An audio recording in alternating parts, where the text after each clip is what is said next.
Hello and welcome to the Ultimate Brand Marketing course by Simplilearn. In this course, we'll take a comprehensive and practical journey through the world of brand marketing, from the foundational concepts all the way to the advanced strategies used by today's top brands. We'll begin by understanding what a brand truly is and how it differs from just a product or a logo. Then we will dive into essential elements of brand identity, positioning, and storytelling.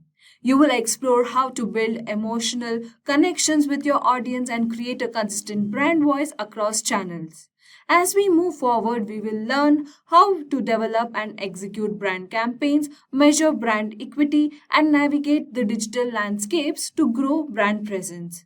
Whether you're a student, entrepreneur, marketer, or a content creator, this course is designed to give you the skills and confidence to build strong, memorable brands that stand out in a competitive market. Imagine walking into a store and instantly grabbing a Coke instead of any other soda. That's not by chance, that's the power of a brand strategy. A brand strategy is your master plan to make your brand memorable and the go-to choice for your customers. It brings your team together to build awareness, trust, and positive feelings around your brand while driving business success.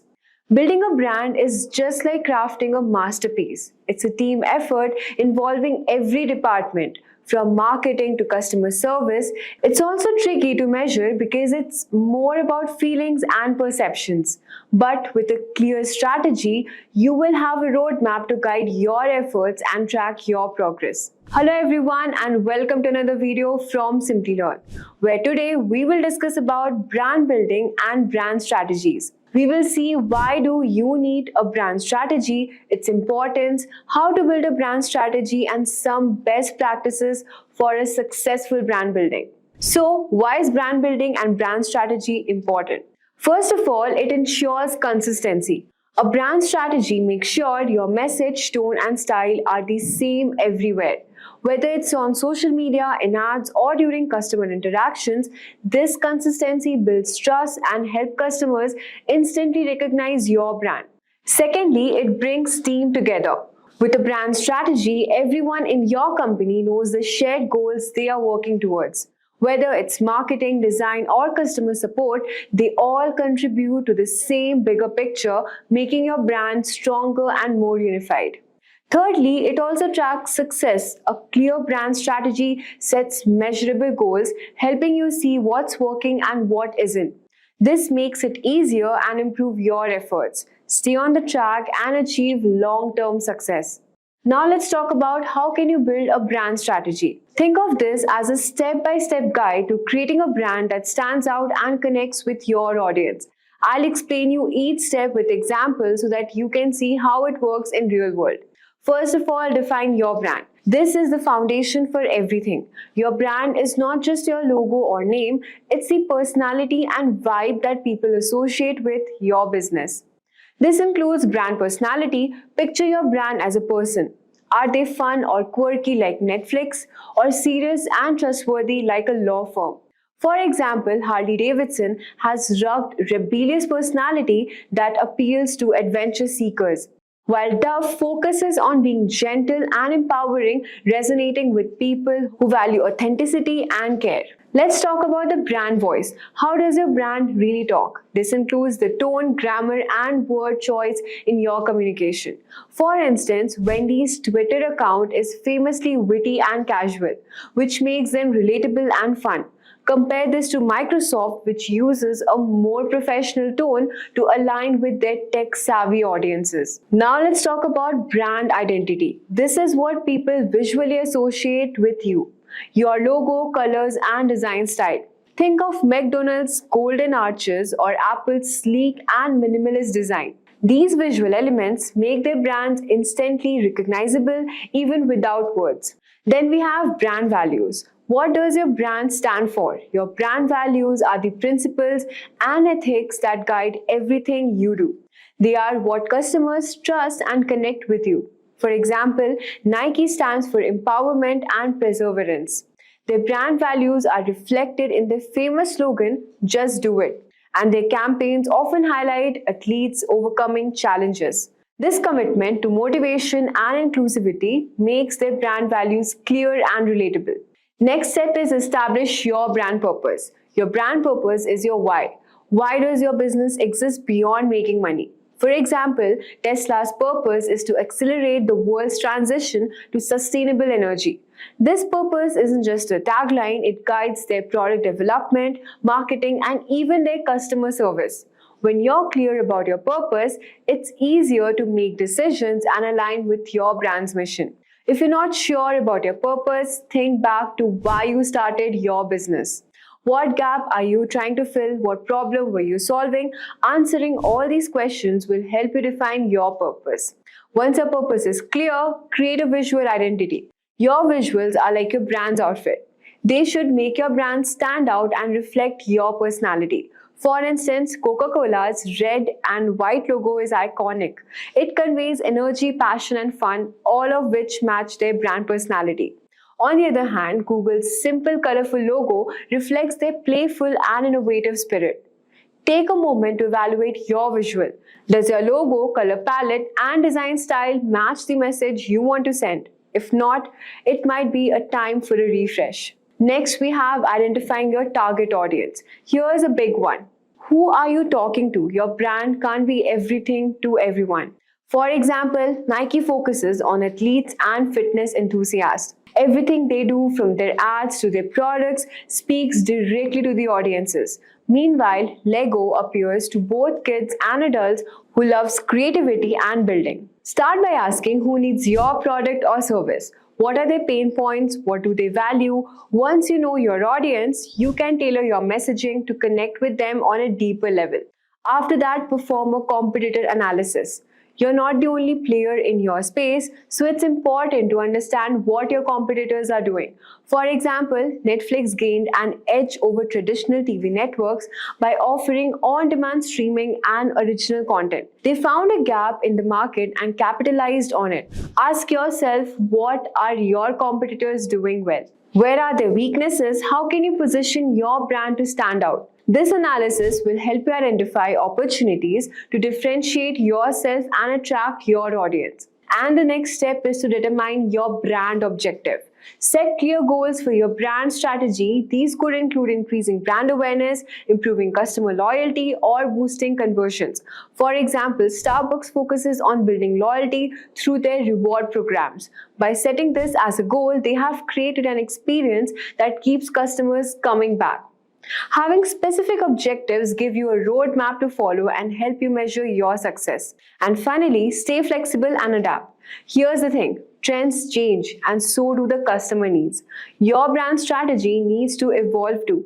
Look at Instagram. When short-form videos become popular, they introduce Reels to stay competitive with TikTok. This adaptability has helped them stay relevant in rapidly changing market. Don't be afraid to tweak your strategy based on new trends, customer feedbacks, or shifts in the market. Staying flexible ensures your brand remains strong and connected to your audience. So, these were some of the steps which you can use to build your brand. Now let's move on to some of the best practices for successful brand strategy. Create a memorable logo. Your logo is like the face of your brand. It's like what people remember you. Keep it simple, timeless, and flexible. For example, if you're running a coffee shop, a steaming cup as your logo makes sense. If you're a fitness brand, bold and energetic shapes works well.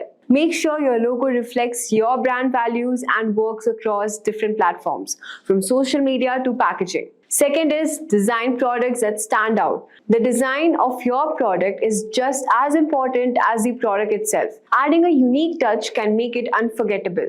For example, a skincare brand could use a sleek, ergonomic bottle design that feels modern and easy to use. This doesn't just look good, it also gives customers a better experience and makes your product stand out on store shelves. Third one is choose colors wisely. Colors say a lot about your brand and influence how people feel about it. For instance, a natural food brand might use greens and browns to highlight its organic roots. Meanwhile, a tech startup could use bold purple or black to give a modern and innovative feel. Pick colors that match your brand's personality and connects with your audience. The fourth one is picking a memorable name. Your brand's name is one of the first things people notice. Choose something simple and easy to remember. For example, a fashion brand might use name inspired by culture, while a wellness brand might pick a calming, descriptive name. Always check that the name isn't already taken and test it with a small group to see how it resonates. Write a catchy tagline. A great tagline sums up to your brand just in few seconds. For example, a home security company could say, "Your peace of mind, our priority," while a sustainable clothing brand might go with, "Wear the change, keep it short, memorable, and true to your brand values."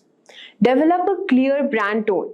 How does a brand talks to people is just as important as what it says.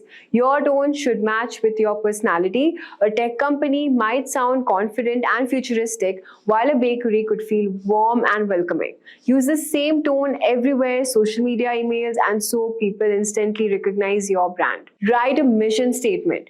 Your mission statement is your why. Why does a brand exist and what do you want to achieve? For example, an education nonprofit might say, "Empowering every child with quality learning," while a tech brand could say, "Making life simpler through smart solutions." This statement should guide everything you do. You should also be unique to grab attention in a crowded market. Find your unique angle.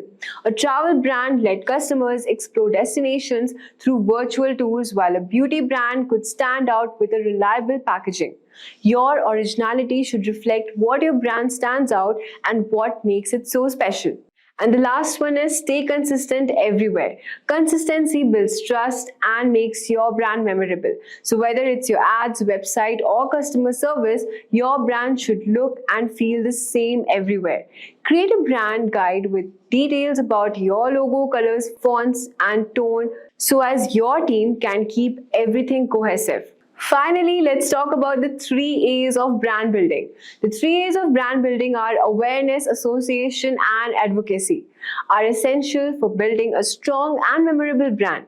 Each of these play a key role in helping your brand connect with your audience and stand out in the market. Awareness is about people knowing your brand exists. If they don't know you and they can't buy from you, build awareness by being visible on social media ads or through partnerships. Use clear and engaging content to grab attention and explain who you are. The second one is association. Association is what people think of when they hear your brand names like Nike with sports success. Create positive connections by sharing your story, values, and offering great design and service. Everything should reflect the message you want people to remember. Now let's talk about advocacy. Advocacy happens when customers love your brand so much they tell others about it. To inspire this, deliver great products, engage with your audience, and reward loyalty. Happy customers will spread the word for you. Together, these 3 A's work to make your brand more visible, memorable, and even trusted. By focusing on awareness, association, and advocacy, you can create a strong connection with your audience and turn them into loyal supporters. Now, before we wrap up, I have just a quick quiz for you guys. Head over to the description and try answering those questions and let us know your feedback in the comment section. So that was it. I hope you got a clear picture of what brand strategy is, its importance, and how to build one. Welcome to this session on brand management course. So today we will uncover what brand management is, why it is essential, and how it impacts the business. So let us get into the first chapter, that is Introduction to Brand Management. So initially we will understand what is brand management. So brand management is a process of managing your brand's identity and ensuring it consistently aligns with the expectations of your target audience. So this includes everything from your logo, color palette, messaging to your customers, then their overall experience with your brand. So imagine managing a relationship where you constantly ensure that the brand's promises are delivered in every interaction. So now, after we have a basic understanding of what is brand management, let us get into why is brand management so important. So, brand management is more than just about marketing your products. It's about creating a distinct, memorable identity that resonates with the customers and stands out in the competitive market. It also includes the strong brand management that results in customer loyalty, trust, and even advocacy, which are priceless for a company's long term success. In fact, the companies with a strong brands can charge a premium for their products because customers are willing to pay more for a trusted brand. So, for example, Nike can sell running shoes at a higher price compared to no-name competitors because Nike's customers believe in the brand's value. Then we have a real life example. So think about Coca-Cola. Their branding is so consistent that just seeing their logo or hearing their tagline, that is the taste, the feeling, immediately brings to mind a feeling of joy and happiness, regardless of the product. So that's the power of strong brand management. So let us get into the next chapter. So now that we understand what brand management is, let's take a closer look at the building blocks of a brand. So these are the foundational elements that help define your brand's identity and set you apart from the competitors. So let's now begin with the key brand elements. The first key brand element is logo. So your brand's logo is often the first point of contact with your audience. So think of Nike's swoosh or McDonald's golden arches. So these symbols are instantly recognizable and carry the entire essence of the brand. So let's now move to the second one we have is brand name. It's simple, memorable, and linked directly to the company's vision of offering everything you need.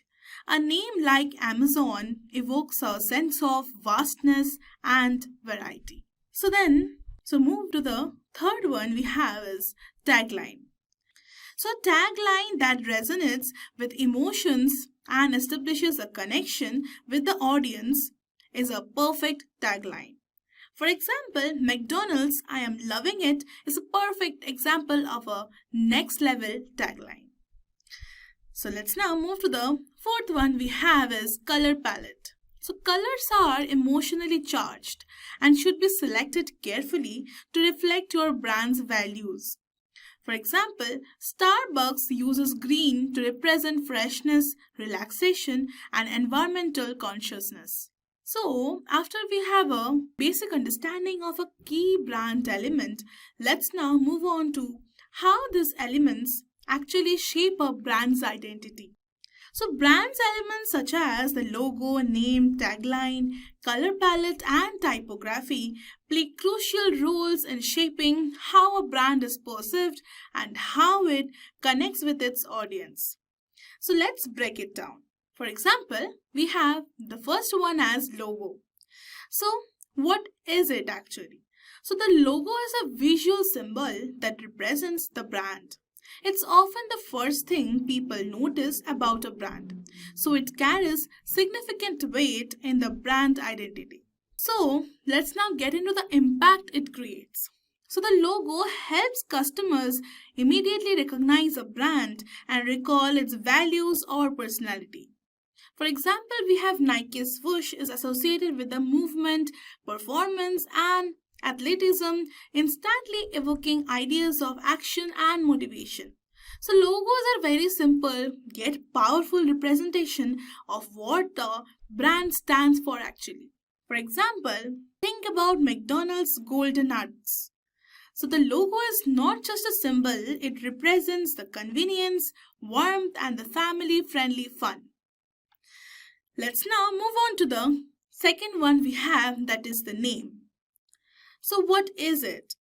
The brand name is the verbal identifier of the brand. It's typically the most direct way customers refer to a business or a product. Impact it causes is the name communicates the essence of the brand and can influence the customer's perception. A simple, easy to remember name is more likely to stick with the customers. For example, Amazon's name suggests vastness and variety, which aligns with its mission to offer everything under the sun, that is A to Z. And then we have Apple, that is conveys simplicity and innovation, which are the core attributes of the brand's product. Then we have its tagline. So what is it? A tagline is a short, catchy phrase that encapsulates a brand's promise or essence. So the impact it generates is it communicates with a brand stand for in just a few words and helps create a lasting impression in the consumer's mind. So a great tagline can become iconic. For example, Nike's "Just Do It" speaks to motivation, perseverance, and action. It's more than a slogan, it's called a call to action that reflects the brand's empowering message to its audience. Then we have is color palette. So colors are fundamental elements of branding and are used consistently across all the marketing materials to create a recognizable and visually attractive brand. Then we have the impact caused by the colors. So colors evoke emotions and greatly influence the consumer's perceptions. So different colors can elicit the specific feelings and reactions from the people, helping to reinforce the brand's message. For example, we have Coca-Cola's iconic red color.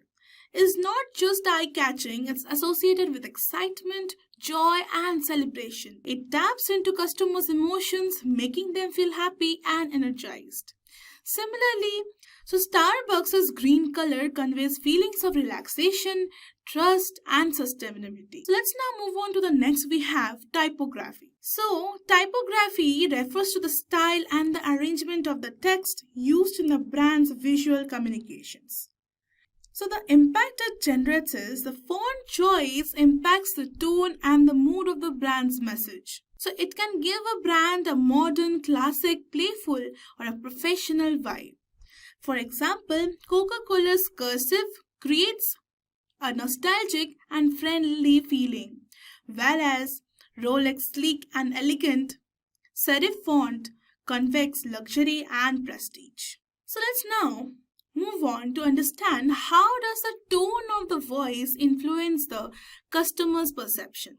So the tone of voice refers to how a brand communicates with its audience through language and messaging. It goes beyond the words themselves and is an expression of the brand's personality and values. The tone influences how customers feel about the brand and can shape their perception of its character. So here's how it works. The first one is Old Spice, that is fun and the bold tone. So the Old Spice uses humor, quirkiness, and over-the-top ads to create a bold, playful brand personality.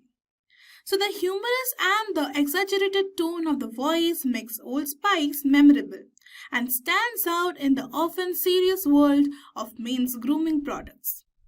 It positions the brand as fun, youthful, and fearless. For example, the Old Spice's ads such as "The Man Your Man Could Smell Like" use humor and outrageous scenarios to create a sense of fun and boldness, making the brand feel approachable and entertaining. So let's now move on to the second one we have is Rolex, the refined and the luxury tone.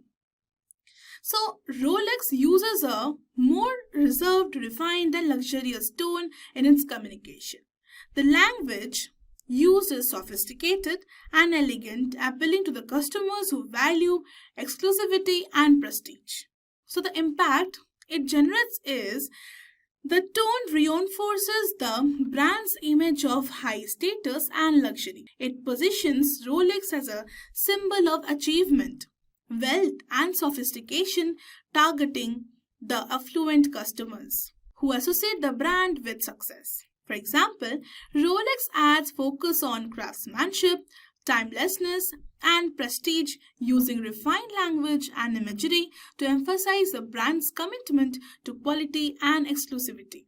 So words like precision and craftsmanship resonate with the customers who see owning a Rolex as a status symbol. So then, let us understand why the tone of voice matters. So let us now understand this with the help of some key points. The first one is the emotional connection.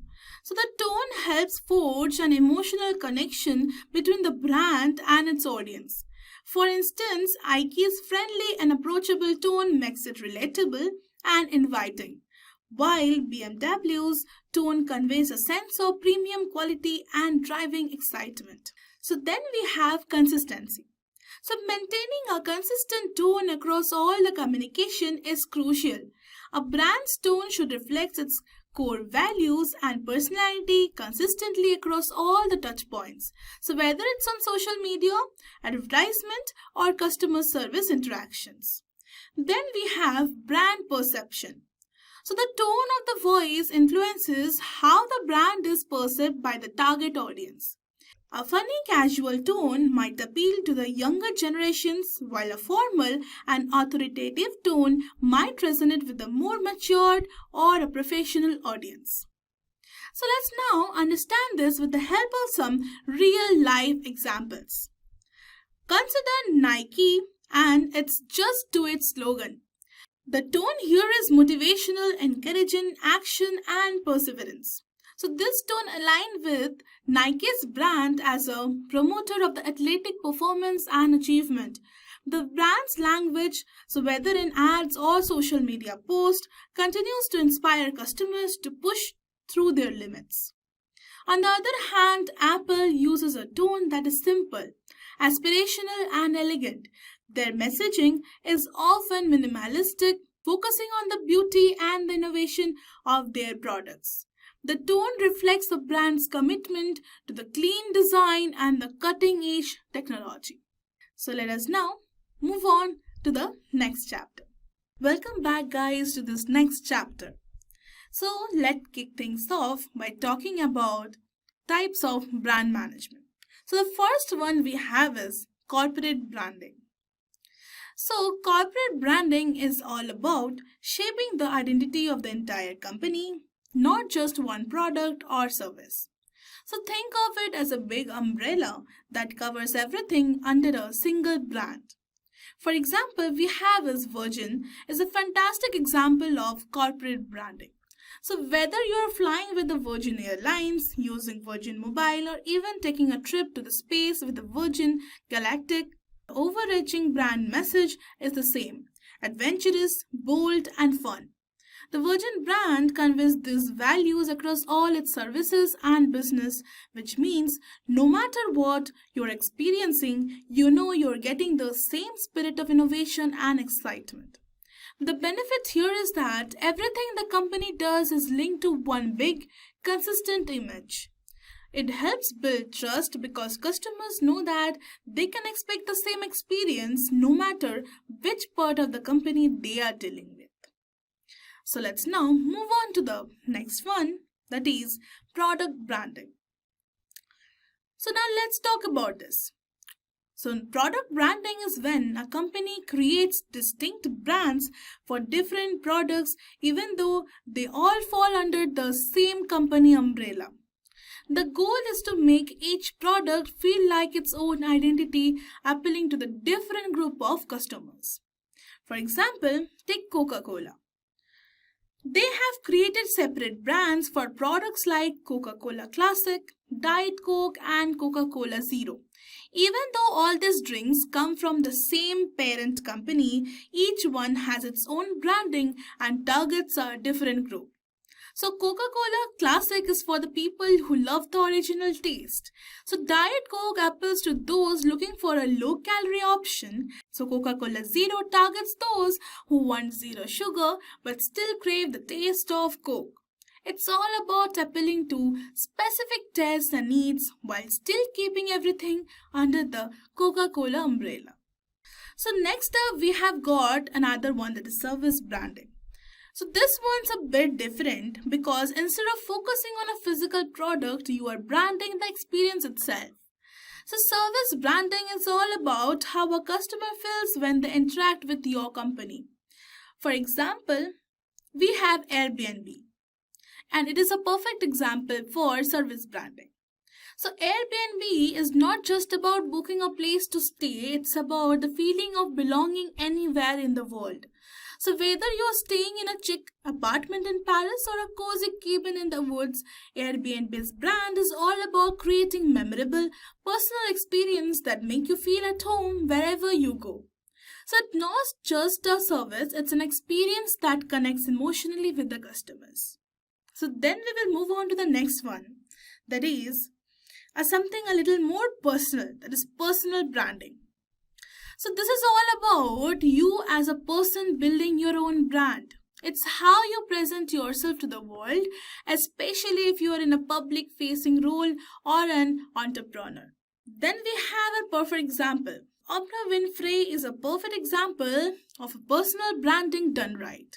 So everything she does, whether it's a TV show, her magazine, or her philanthropic work, reinforces her brand, that is trust, empowerment, and inspiration.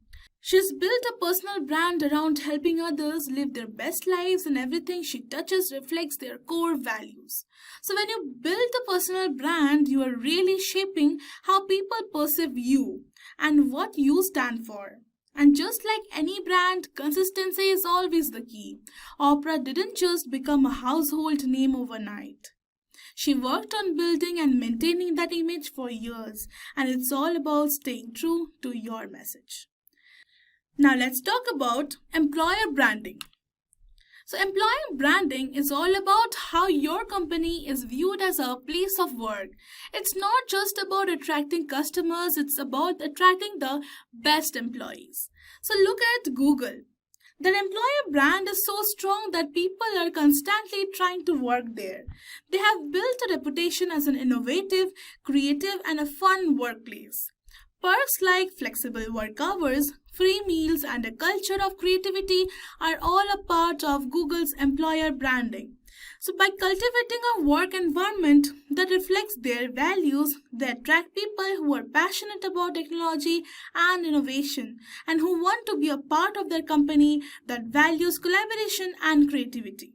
So, employer branding is a key because in today's competitive job market, talented professionals are looking for companies that align with their personal values. So, if you have a strong employer brand, you will not only attract great talent but also retain it. So, let's now move on to the real life example. So, let's put all this into one perspective with a real life example. That is, Nike is a prime example of how branding can work across different strategies. So Nike's corporate brand is all about inspiring athletes around the world to achieve the greatness. They don't just sell shoes, they sell the idea of pushing yourself to be better every day. The message runs through all their products and marketing campaigns. But when you look at Nike Air, that product has its own brand identity, targeting the athletes who want the top performance, while the Nike Free line focuses more on the comfort and the flexibility. Nike also uses service branding with apps like the Nike Training Club, where the focus is on creating a personalized workout experience that motivates and helps people improve their fitness. So Nike seamlessly integrates corporate branding, product branding, and even service branding to create an overreaching identity that's not only recognizable but also emotionally compelling. So each of these strategies help companies manage their brand image, connect with different audiences, and stand out in the competitive markets. So whether you are running a large corporation or building your own personal brand, understanding these approaches is the key to creating a strong and recognizable presence. So let's now move on to the next chapter. Alright, let's get into one of the most exciting parts of branding. So how brands grow? It's all about the brand strategies. It's all about how companies can expand their market presence, keep their customers loyal, and find new ways to make money. So, there are several key strategies brands use to make this happen. So, let's explore each one and see how they work in the real world. So, let's start with the two strategies that are often confused with the brand extension and the line extension. So, brand extension is all about when a company takes its established brand and introduces a new product or a service in a different category. So, the goal here is to leverage the trust and the recognition the brand already has and expand into a new market. But the line extension is when a company introduces variations of an exciting product like new flavors, sizes, or formulations. The goal here is to meet the different consumer needs with the same product category, so without changing the core identity of the product.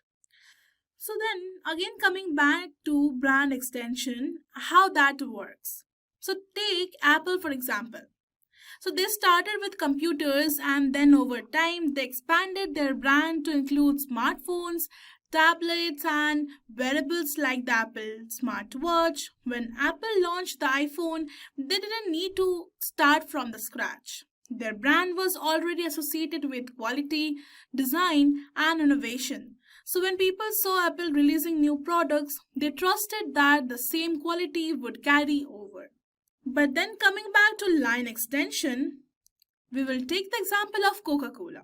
They already have the Coca-Cola Classic, but they have introduced several line extensions such as Diet Coke, Coca-Cola Zero, and Coca-Cola Cherry. So these products still belong to the Coca-Cola family, but they cater to different preferences. Diet options for the health-conscious consumers or new flavors for the adventurous drinkers.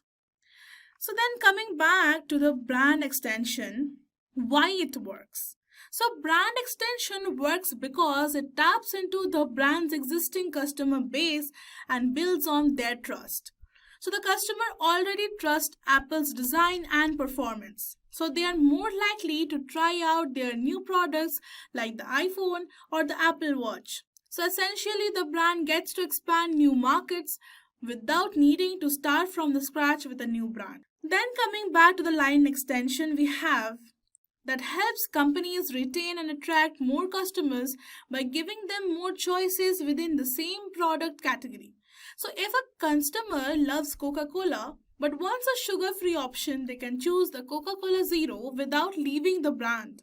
So it's an easy way to expand the market share without needing a whole new product line. Then understand the house of brand versus the branded house. So let's move to the tragic choice companies face when managing their portfolio of brands. That is the house of brands versus the branded house. So, house of brands. What does that stand for? So, house of brands is when a company owns several distinct brands that each have their own identity and marketing. So, each brand operates independently and has its own target audience. Whereas the branded house, on the other hand, is when a company uses one central brand name across all its products and services, creating a unified experience. The company is a brand and every product or the service under that umbrella carries the same brand identity. Then coming back to the house of brands, we have Procter and Gamble, that is a P&G, is a great example. They own the several different brands like the Tide, Pampers, Gillette and Olay. So these brands don't carry the Procter and Gamble name on the packaging and each has its own distinct identity. Tide is known for its powerful cleaning. Pampers is trusted for baby care and Gillette is all about shaving innovation. And P&G doesn't try to merge these brands. They allow them to live independently and appeal to a different group of customers. Whereas branded house, take Google as a perfect example of a branded house. All of their products from Google Search to Google Maps, Google Drive and even Google Pixel phones carry the Google brand. There's no need to create different brand identities for each product because they all fit into the same vision, providing accessible, reliable, and innovative tech solutions. Then, coming back to the house of brands, why it works. So, a house of brands works well when a company wants to appeal to the different audiences with different needs and preferences. So, by keeping the brands separate, P&G can target distinct markets without one brand diluting the other's image. So, each brand can have its own messaging and personality tailored to its specific customer. Then, coming back to the branded house, we have a branded house works well when a company wants to create a cohesive brand experience across all the products and services. So, by using one consistent brand, Google can build customer loyalty and recognition across all their offerings. So, when you trust Google search, you are more likely to trust the Google Maps or Google Drive because they all share the same brand values and the user-friendly experience. So let's now move on to one of the important concepts, that is brand revitalization. So sometimes brand need a little refresh to stay relevant. So this is where brand revitalization comes in. Brands that have been around for a while may need to reinvent themselves to appeal to the new customers or keep their existing audience engaged. So let us understand what is brand revitalization. So brand revitalization is when a company updates or changes its brand identity, messaging, or products to reconnect with the customers and stay fresh in a competitive market. So let us now understand how it works. So take the example of Pepsi. Is a classic example. So over the years, they have updated their logo, packaging, and even their marketing campaigns to reflect the changing customer attitudes. Pepsi has had to stay relevant by focusing on youth culture and the trendiness, something that's at the heart of the brand. So let us now understand why it works. So revitalization allows a brand to adapt the new market conditions or consumer preferences. So it's about giving the brand a modern twist while still retaining the core values that made it successful in the first place. For example, for Pepsi, it was staying relevant to the younger generations and adapting their messaging to the pop culture has helped them stay competitive against Coca-Cola.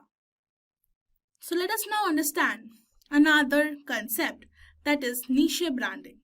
So this is when a company focuses on a specific narrow segment of the market instead of trying to appeal to everyone. So niche branding is about catering to a particular group with specialized needs. So what is it? So niche branding involves identifying and targeting a specific customer segment with a tailored products, messaging, and experiences. Now let us understand how it works. Take an example of Tesla. So Tesla doesn't make any car. They focus on creating luxury electric vehicles that cater to a market of the eco-conscious consumers who also want the cutting-edge technology. So Tesla is about innovation, sustainability, and performance, so which resonates with a specific group of customers who value these traits. Now, you must be thinking why it works. So by focusing on a niche market, Tesla can build customer loyalty stronger. Their branding is deeply tied to their audience's value, that is innovation, sustainability, and performance. It's a powerful way to connect with a specific group, and because Tesla is offering something unique, they can command a premium price and build long-term customer relationships. Now, let's understand this with the help of a real-life example. So let's zoom in on Tesla as a real-life example. So Tesla's branding is all about innovation and sustainability. They have carved out a niche market of environmentally conscious consumers who are looking for luxury electric vehicles that offer cutting-edge technology. So Tesla's commitment to the eco-friendly driving and advanced technology makes it appealing to those who want to be at the forefront of the green innovation while enjoying a high-performance driving experience. So the niche branding allows Tesla to be seen not just as a car manufacturer, but as a lifestyle choice. It's more than just driving. It's about embracing the future of technology and sustainability. So these strategies help brands grow, stay competitive, and connect with the customers in the deeper ways. So let's now move on to the next chapter. We often hear some terms like marketing and branding tossed around together, but they're actually two very different things. And understanding the difference between the two is a key to building a strong, recognizable, and successful brand. So let's start by diving into what these terms really mean and why they are so important. So let us start with branding, that is the foundation. So branding is the foundation of a house. It's what your brand stands for, the core values, personality, and image that you project to the world. So it's the overall identity that customers recognize, connect with, and trust over time. So it includes elements like your logo, the color scheme, and your company values, and even your tone of voice in the communication. But branding goes deeper than just visuals or messaging. It's about how people feel when they think about your company. For example, whenever you hear Nike, you probably think of athleticism, determination, and empowerment. So that's because Nike has successfully built a brand around the idea of pushing limits and achieving greatness. Now let's talk about marketing, the strategy to communicate your brand. So if branding is the foundation, marketing is like the house's interior. It's how you communicate the brand's value to the world and drive action. So marketing is about creating awareness, attracting customers, and generating sales through various tactics. So marketing includes things like advertisements, social media posts, email campaigns, SEO, and even public relations. So essentially, marketing is about telling your audience why your brand is relevant, solving their problems, and getting them to act. So whether that's making a purchase, signing up for a newsletter, or sharing your content. So while branding is about who you are and what you stand for, marketing is about how you communicate the message to the world and inspire the action. So now, let's understand how brands make and deliver on their promises over time. So the first point is making promises. Now, it's one of the most crucial aspects of branding is a promise that a brand makes to its customers. Then let me ask you, what does your brand promise? So think about the promises that Coca-Cola makes. It promises to deliver a refreshing, happy, and joyful experience every time you take a sip. Or think about Tesla. They promise innovation and a sustainable future with their electric cars. Your brand promise is a reflection of what you want customers to feel, experience, and expect from you. But here's the catch. A promise is only valuable if you deliver on it. If your brand promises something but fails to deliver, that trust evaporates quickly and it's hard to rebuild. So consistency is the key over here. Now let's move on and understand delivering on your promises. So how do brands actually deliver on their promises over time? So it's all about consistency and the customer experience.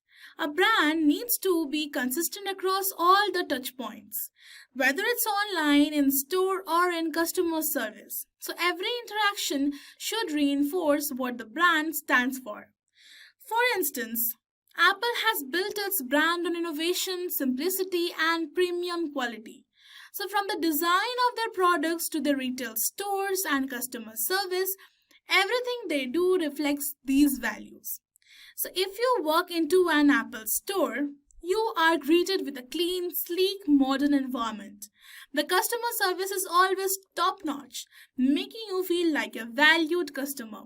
So, Apple doesn't just talk about innovation, they show it in every interaction. But it's not just about the big brands. Small businesses can use the same principles. So imagine a local cafe that promises to deliver a cozy, homey experience with every cup of coffee.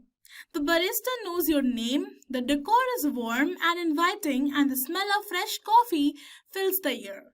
That's delivering on a promise of comfort and warmth. So over time, customers will come to expect that same experience every time they walk in. So let's now understand this with the help of a real life example. So now let's take a real life example to make this clear. So let's talk about Nike.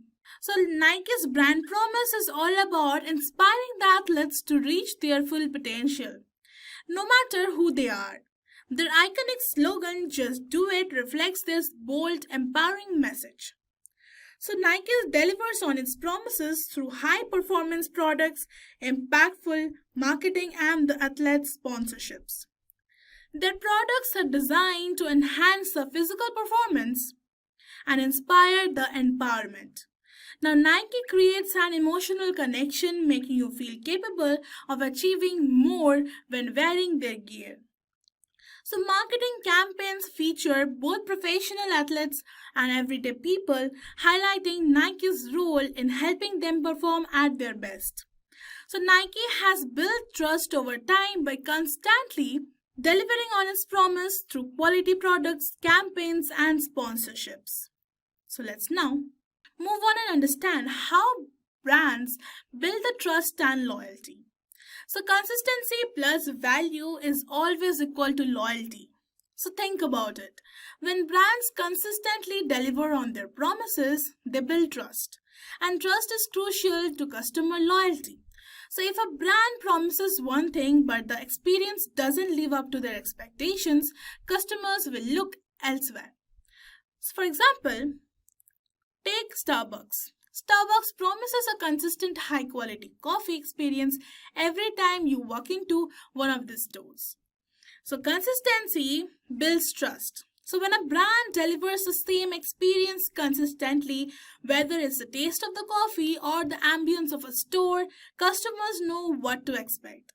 So this reliability fosters trust, encouraging customers to return time and time again. Then we have is branding becomes a ritual. Just like Starbucks has become a part of people's daily routines, strong branding can embed itself in the customers' lives.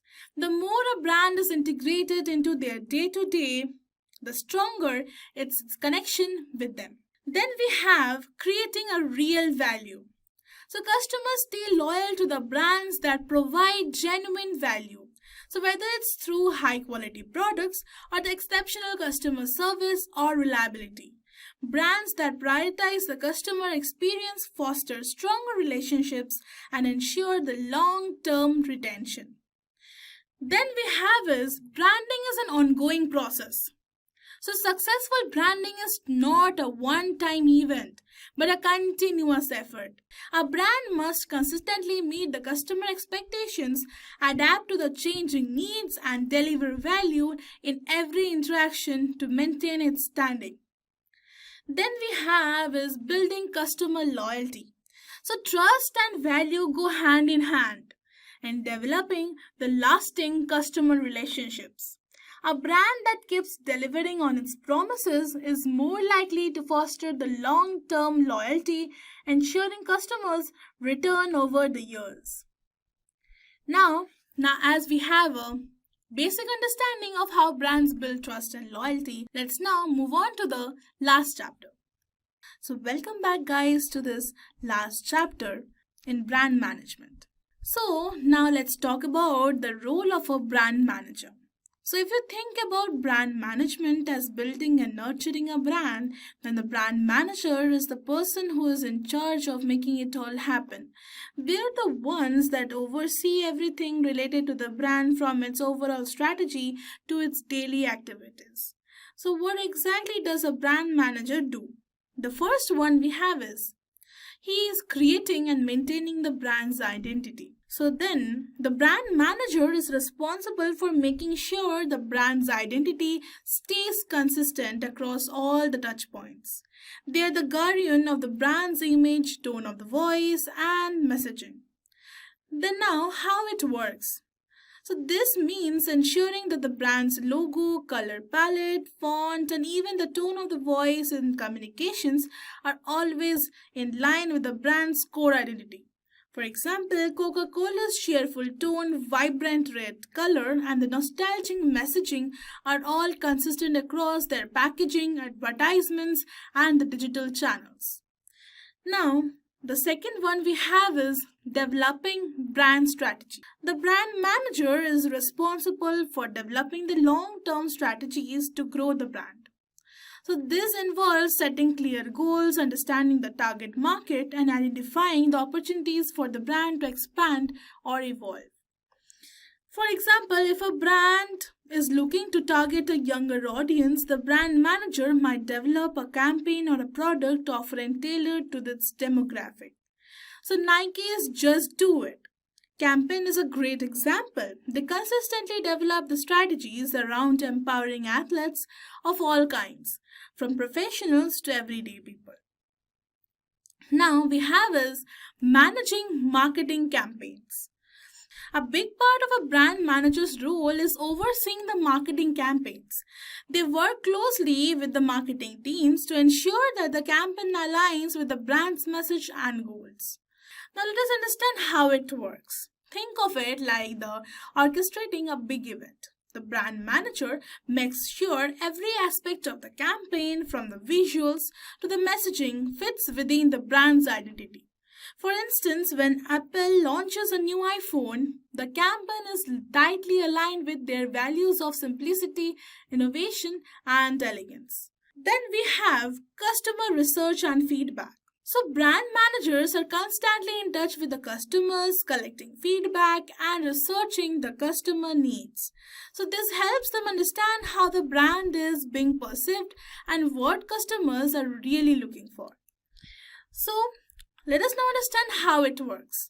By using surveys, social media monitoring, and customer feedback loops, brand managers gain insights into whether their brand is meeting the needs of its audience or if there's room for improvement.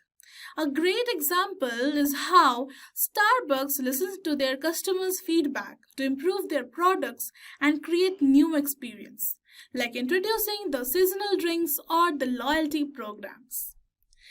Then we have is cross-functional collaboration. So brand managers work across various teams, including marketing, design, product development, and even sales. So they ensure that all the departments are working in harmony to support the brand's mission. Then let us now understand how it works. For example, if a new product is being launched, the brand manager will collaborate with the product team to ensure the product aligns with the brand's identity and values. They also work with the marketing to ensure the launch is properly communicated to the customers, like how Tesla collaborates internally to make sure their vehicles are not just cars, but extension of their brand's focus on innovation. So now, after that, we have understood the role of a proper brand manager. So here are some key takeaways to remember when it comes to the brand management and the role of a brand manager. So branding is a long-term effort. It's not just about a logo or a slogan. It's about shaping and maintaining a consistent identity over time. A brand manager is a brand steward. They ensure that the brand stays true to its values while also evolving to meet the market demands and the customer expectations. So branding goes beyond visuals. It's about creating an emotional connection with the audience through consistent messaging, values, and experience. Then we have collaboration is essential. The brand manager works closely with the teams across the company to ensure that the brand is communicated and consistently both internally and externally. Then we have customer feedback is the key. To successfully manage a brand is crucial to constantly gather insights from the customers to ensure the brand remains relevant and resonant. So let's now move on to the conclusion. So, in conclusion, brand management is a lot more than just marketing or selling products. It's about creating a lasting connection with your customers, staying true to your brand's identity, and constantly evolving to meet their needs. A brand manager is the person who ensures this process runs smoothly, from developing strategies to managing marketing campaigns and collecting feedback. So, at the end of the day, the goal of brand management is to create a brand that the customers trust, love, and feel connected to. One that delivers on its promises time and time again. So, whether you are managing a global powerhouse like Nike or a small startup, the principles of the good brand management apply to all. So remember, branding is an ongoing journey, and a great brand manager is always navigating it with a passion, consistency, and a deep understanding of what customers want. That's how you build a brand that stands the test of time. So that's it. Congratulations, guys, on completing your journey into the brand management course. You have now got a solid understanding of what brand management is all about and why it plays such a powerful role in the business world. From the basics to the most exciting aspects of building and growing a brand, you have explored how brands shape perception, build loyalty, and create lasting value. Most importantly, you have realized the true impact a strong brand can have, not just on customers but on an entire business. As you move forward, use this foundation to think creatively, act strategically, and build brands that truly stand out. Thanks for being part of this journey. Keep exploring, keep creating, and let your brand building skills shine. Your brand story is just getting started. In this tutorial, we will dive into the fascinating world of market research and equip you with the skills to gather valuable insights that drive the business success. Whether you are a professional or a budding entrepreneur or simply curious about understanding consumer behavior, then this tutorial is for you. We are going to explore various methodologies from traditional surveys and focus groups to cutting-edge techniques like data mining and social media analytics. By the end of this tutorial, you will understand how to identify market trends, evaluate competitor strategies, and make informed decisions that resonate with your target audience. Now, here's the agenda for our today's session. We are going to start our session with an introduction to why do companies conduct market research. Then we will move to what are the major categories of market research. Moving ahead, we will also discuss the benefits of marketing techniques. Then we will deep dive into top marketing research techniques. And finally, we are going to end our session with the case studies and real-world examples. So guys, let's start with the first fundamental question, that why do companies conduct market research? So guys, market research is a process of gathering, analyzing, and interpreting information about a market, including its customers, competitors, and overall industry dynamics. It involves collecting data from various sources such as surveys, interviews, observations, and secondary research also, and using that data to gain insights into market trends, consumer preferences, and competitive landscape. The primary objective of market research are: first, understanding the consumer needs, preferences, and behavior. Second one we have is identifying market opportunities and potential threats.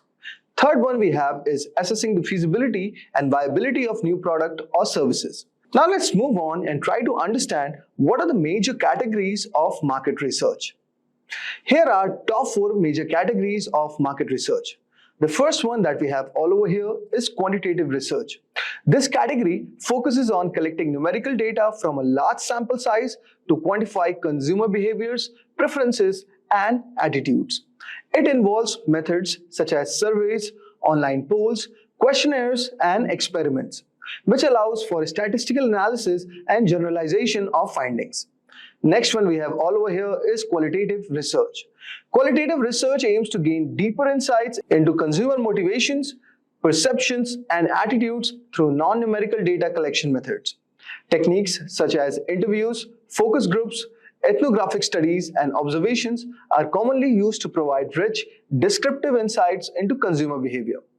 Third one we have all over here is primary research. Primary research involves collecting first-hand data directly from the target market using methods such as surveys, interviews, and observations. This type of research provides customized and up-to-date information tailored to the specific research objective of the project. And finally, we have is secondary research. Secondary research involves gathering and analyzing existing data and information that has already been collected by other sources.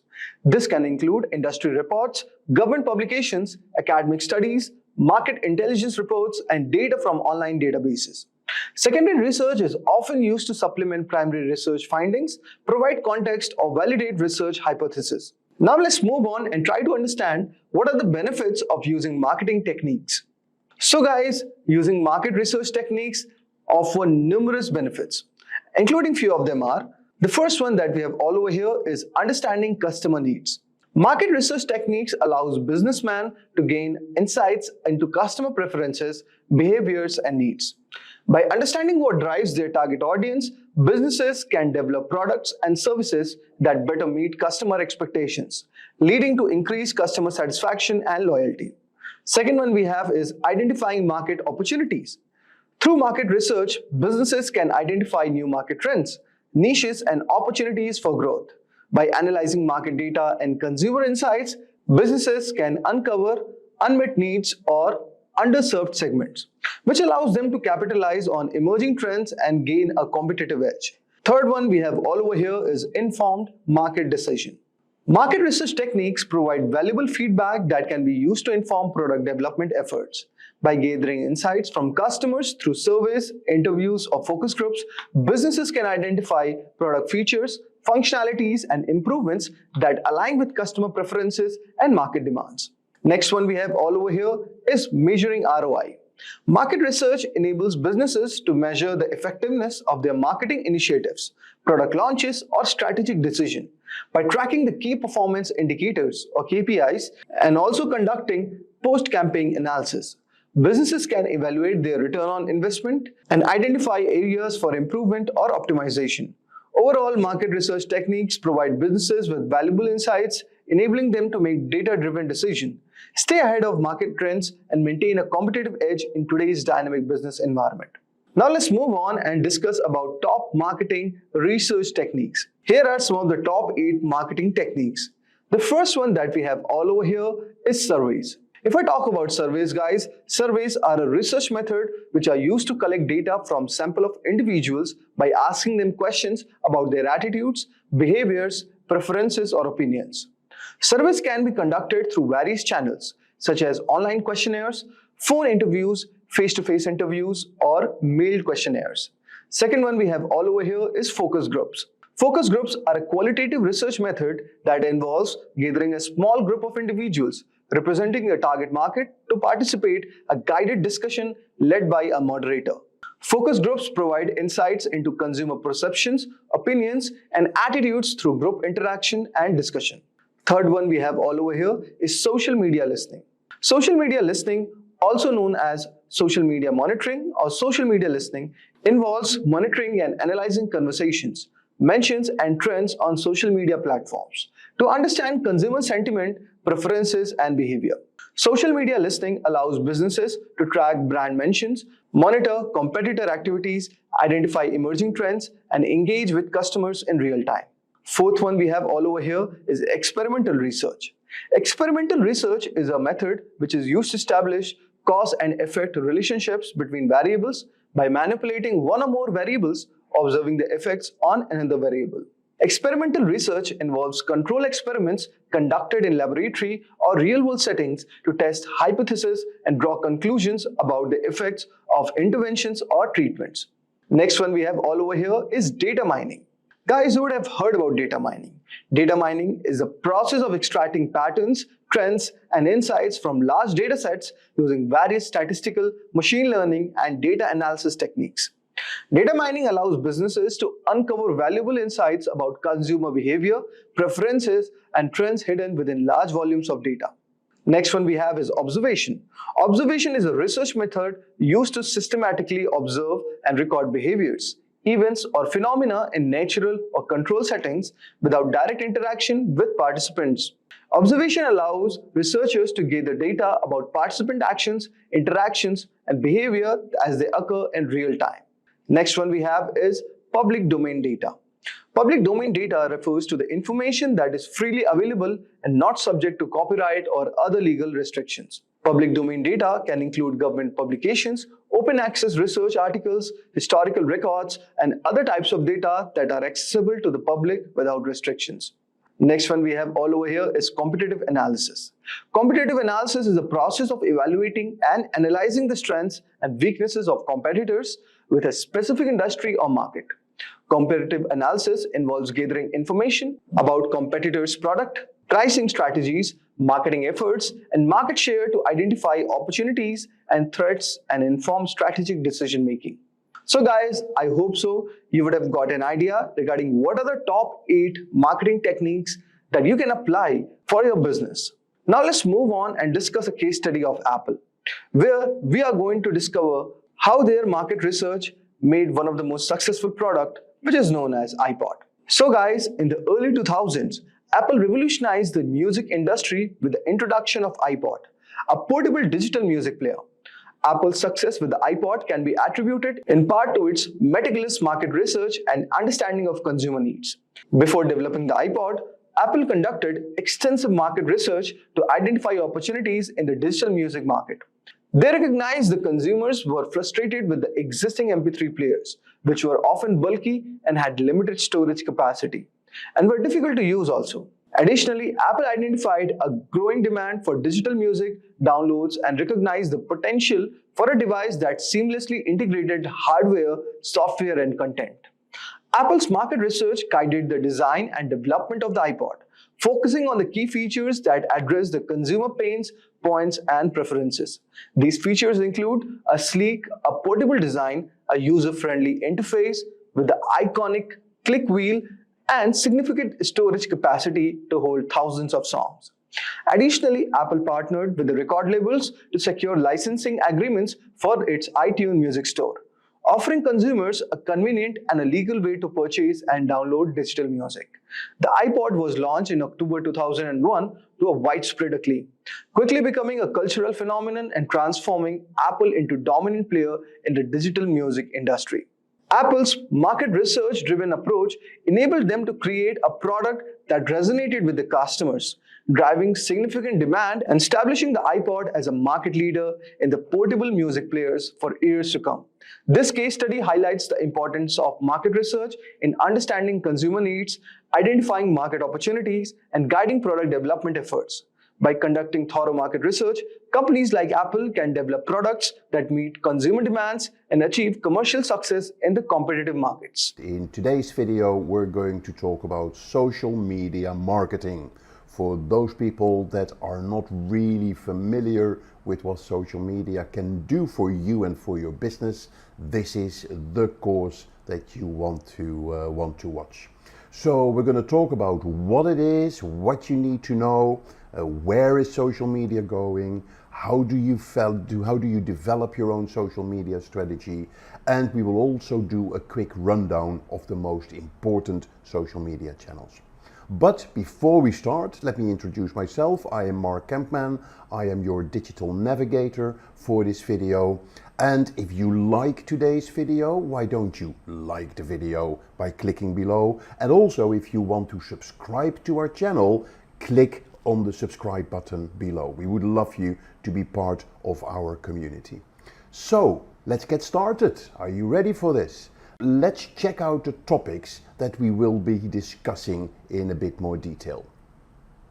Yep, we're going to be starting with discussing the trends in social media. What is happening? Where is it going? What are the most social media networking platforms? And what do we see happening in the future? We will also look at a definition of social media marketing. It is important that you understand what social media marketing is and what it can do for you. Yeah, and we look at what is the importance for your business And you will also learn why you basically can't go without social media marketing these days. Yep, so that's what we will be looking at. And next we will be looking at how to develop your social media marketing strategy. Yeah, we're going to look at a very simple 5-step process that you can follow to develop your social media marketing strategy for your business or for your personal brand. Next, we will be looking at the different social media marketing platforms. We will be looking at Facebook, at Twitter, at Instagram, LinkedIn, Pinterest, etc.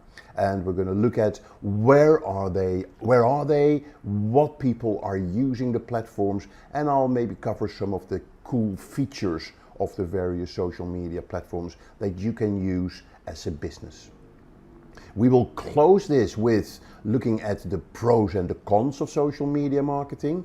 There's lots of benefits you can get from it, but hey, of course, there are some negatives to it as well. And then I will close with giving you some answers to questions that I get asked a lot when I run this social media marketing introduction.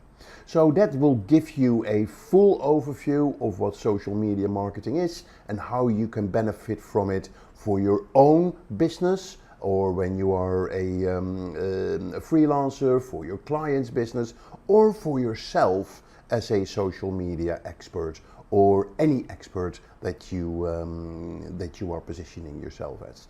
So that's the introduction. Let's get going into the action. So let me start with a simple question. Out of these 4 social networking apps, which one do you think is the odd one out? Yeah, when you look at Facebook, Instagram, YouTube, and WhatsApp, which one is the odd one out from a social media networking app perspective? Yep, and the right answer, of course, is WhatsApp, because WhatsApp is a messaging platform. Yeah, and what does a messaging platform do in between social media platforms like Facebook, Instagram, and YouTube? Well, very simple. The answer is that WhatsApp and Messenger, Facebook Messenger for instance, nowadays are considered social media apps as well. Yeah, so in WhatsApp you can communicate and engage with your friends and with groups. You can promote your business in there, so they are fully blown social media networks. Yeah, just a little trivia to get the juices going. So there we have it. So what I always do when I talk about social media marketing, yeah, I'm talking about trends from a quite a generic perspective. I've been in digital marketing, social media from the very early days. Yeah, I was one of the first to demo the internet when I worked in Silicon Valley in 1995. Yeah, when the web was launched in 1995, we talked about the presentational web. Yeah, you created a website for your business to present your business. And that was what the web was. It was very much like one way. You could go on the web and you could find any information that you like. Yep, and that you needed. Now, in the early 2000s, we saw Web 2.0 emerging, which is the conversational web. Yep, and in the conversational web, we saw social media coming. Yep, so was Facebook, was Twitter, there were some other social media networks that no longer exist. But it was all about getting into conversations with your clients or with other people that share similar interests. So that was the conversational web. And that led to the growth, the phenomenal growth of social media. And then nowadays, today, we're talking about Web 3.0. Yep, and Web 3.0 is what we call the virtual reality web. Facebook bets heavily on the virtual reality web through the metaverse. It's that important for Facebook that they even changed their name as a company. They are now called Meta as a company. So the metaverse is Mark Zuckerberg's vision to actually meet people in a virtual world, and you can see each other in this virtual world. Currently probably still with virtual reality glasses or a virtual reality headset, but where will the future go? Yeah, so instead of typing text or sharing photos in your news feed, you're stepping into a virtual world where you can meet your friends anytime, anywhere. So really exciting, still a long way to go, but consider that Web 3.0. And social, being interaction, engagement, is a core part for that. Yeah, social media, although social media websites, social media platforms may come and go, the basic concepts of social media, they are here to stay. Yeah, social media has led to a fundamental change in the way businesses engage with their clients, yeah, and how they interact with their clients. And we'll get deeper into that when we go into the definition of social media marketing. For now, let's look at where we are today with the social media networks. And I always use this slide for that. It is the most popular social media networks worldwide by monthly active users. And I want to emphasize the monthly active users because that is what is of interest. I'm not interested in how many people have subscribed to a network. There may be robots that have subscribed to it. Yeah, what I am interested in is that how many people are actually using it on a monthly basis. And you can very clearly see, yeah, Facebook, of course, is the biggest social media network platform. But if I look at this slide, I see three major trends. The first trend I see is the sheer size of Facebook. Yeah, because Facebook is not just number one when it comes to social media networks worldwide, but there is also WhatsApp on number 3, there is Instagram on number 4, and there is Messenger as well. Yeah, so you see the sheer size of Facebook is enormous, and they are driving the changes in social media land.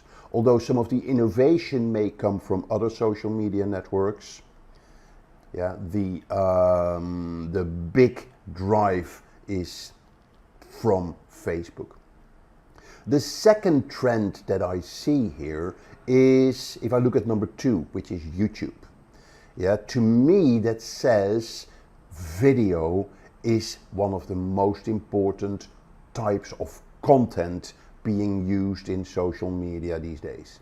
If I combine that with the importance that Facebook gives to video, yeah, there's no doubt that video is the preferred type of communication on social media networks. And let's look at ourselves. Yeah, we prefer to watch a video than read a lengthy article, yep, with about a particular topic. So if you are not on video in your social media marketing strategy, you're really missing out on a tremendous opportunity. Yep, so that's trend number 2, the importance of video. And the third trend I see is the importance of messaging. Yeah, you see number 3 is Messenger. You see number 5 is, there is Facebook Messenger. There's also WeChat from China. Yeah, so it is very important these days to understand that Messenger is considered a key social media platform, and that businesses use Messenger in their communication. And the power of using messaging in your marketing outreach is that it allows you to have one-on-one conversations with your customers. You can reach an audience, yeah, you can reach a big audience through Messenger, but once they respond, you get into personalized conversations. And that is how Facebook is seeing Messenger. Yeah, as where in Messenger you have your one-to-one communication with your best sort of friends, where on Facebook platform itself you more have like community style conversations. Okay, so another few things that you see in this slide is of course the emergence of TikTok. Yeah, you see the presence of Snapchat, of Twitter, of Pinterest. But the main thing that I miss here actually is where is LinkedIn on this chart. And if I look at the original graphic of this chart, you see that LinkedIn isn't there. And remember, LinkedIn may probably have more than 300 million subscribers, but not all subscribers are actively engaging and using the platform on a monthly basis. So from a monthly active users perspective, LinkedIn does not feature on this chart. And that is one of the biggest challenges that LinkedIn has, to get people to engage with the platform. We'll come back to all these social media networks later, where I'm going to give you a quick overview of what it is and what it does. Okay, so let's have a look at what social media marketing actually means. What is it? And we got to put this in the context of the definition of marketing. I studied marketing in the very early days in the 80s, and my main sort of guru in marketing was Philip Kotler. And over the years, marketing has sort of developed from traditional marketing to online marketing, but the basic concept has not changed. If you look at the definition of marketing, it's the activity of creating, communicating, delivering and exchanging offerings that have value for customers. So you supply, you deliver, you exchange products or services that have a value for your customers. So two very important aspects here. There is value and there is customer. And that is what we capture in the marketing concept. You put the customer at the core of what you do. Because when you do that, you automatically will look at what value are we giving to the customer. So take social media marketing in that context. Then the second part of the social media marketing sort of term is the word social media. What is social media? When I explain social media, I'm using the 3 C's. The 3 C's of social media marketing. And they are content, their community, and campaigns. Content is the fuel of your social media. Content is the currency of social media. If you have really good content that you can share on the internet, using various multiple social media channels, like Facebook, like YouTube, or like video, or like Instagram, or blogging, you name it, people will engage with your content. And then when people start engaging with your content, they may come back for more content that you supply, and they will then become part of your community. So community is a very important aspect of your social media definition. With really good content, you can create communities. And then you can push that process by running campaigns. And a campaign makes it relevant for businesses. Because when you run a campaign, you have a goal for your campaign, you have an objective, you have a start date, you have an end date. And that is what social media marketing is. It's all about running campaigns to develop your communities with really exciting content. And then you put it into the marketing context. You do that with the customer in the core of what you do. So if I then take that to a definition of social media marketing, is very basic. It says the use of social media to develop a company's brand, increase website traffic and boost sales. That is what we call social media marketing. Yeah, the most important aspect here is that you need to have an outcome, you need to have a result which is customer related. And that is where the sales element comes in. You do this to get the customer to do something, and in the end that is buying your product or your service. Yeah, so social media marketing is not the tactical combination of your social media networks, yeah, to reach as many people. There needs to be a goal to it. And when we talk about marketing, it comes down to selling your product or service with a value.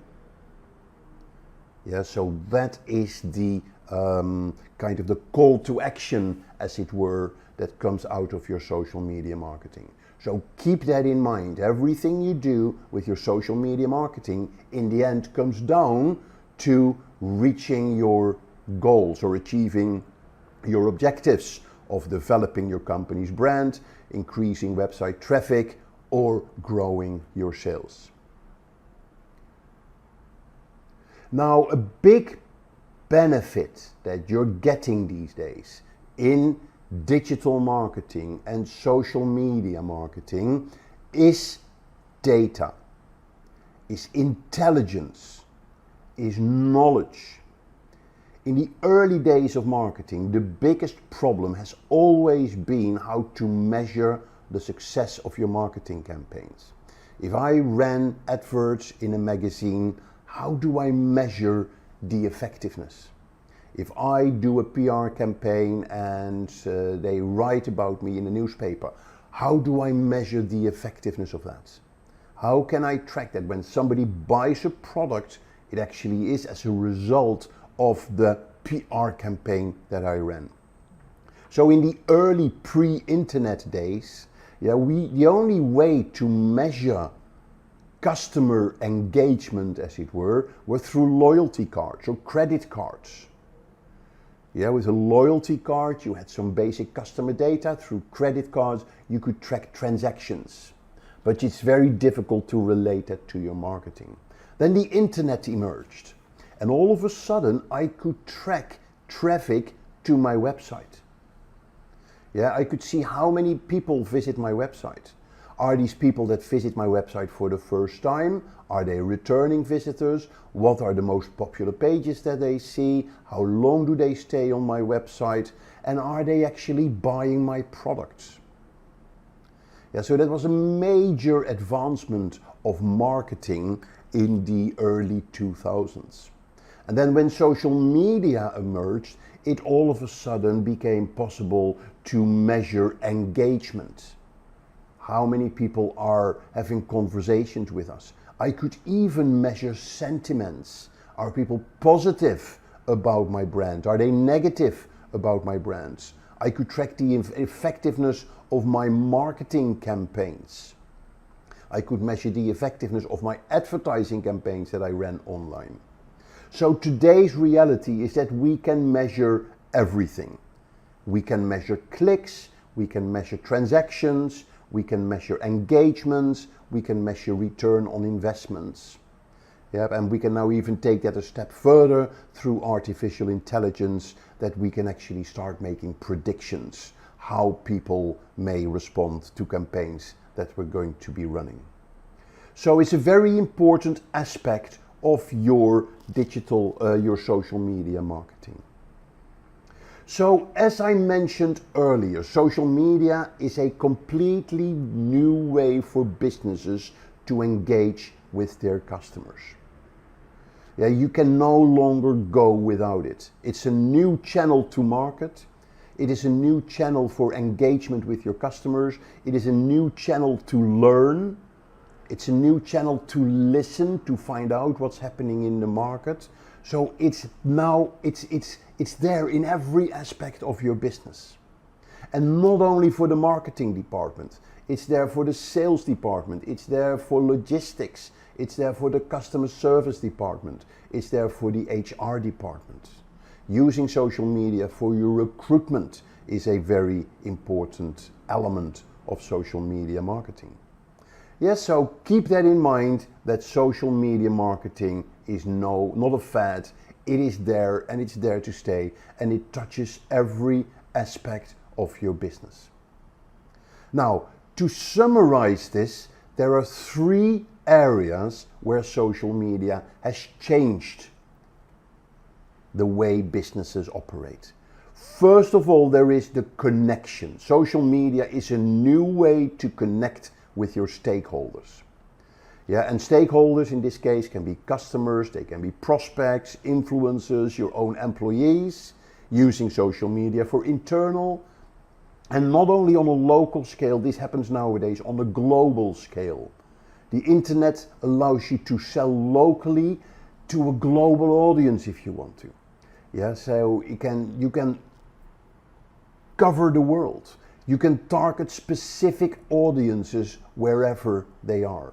So the connection aspect, the targeting aspect, yeah, the market where you want to sell your product is opened up through social media, and that is a big benefit for business.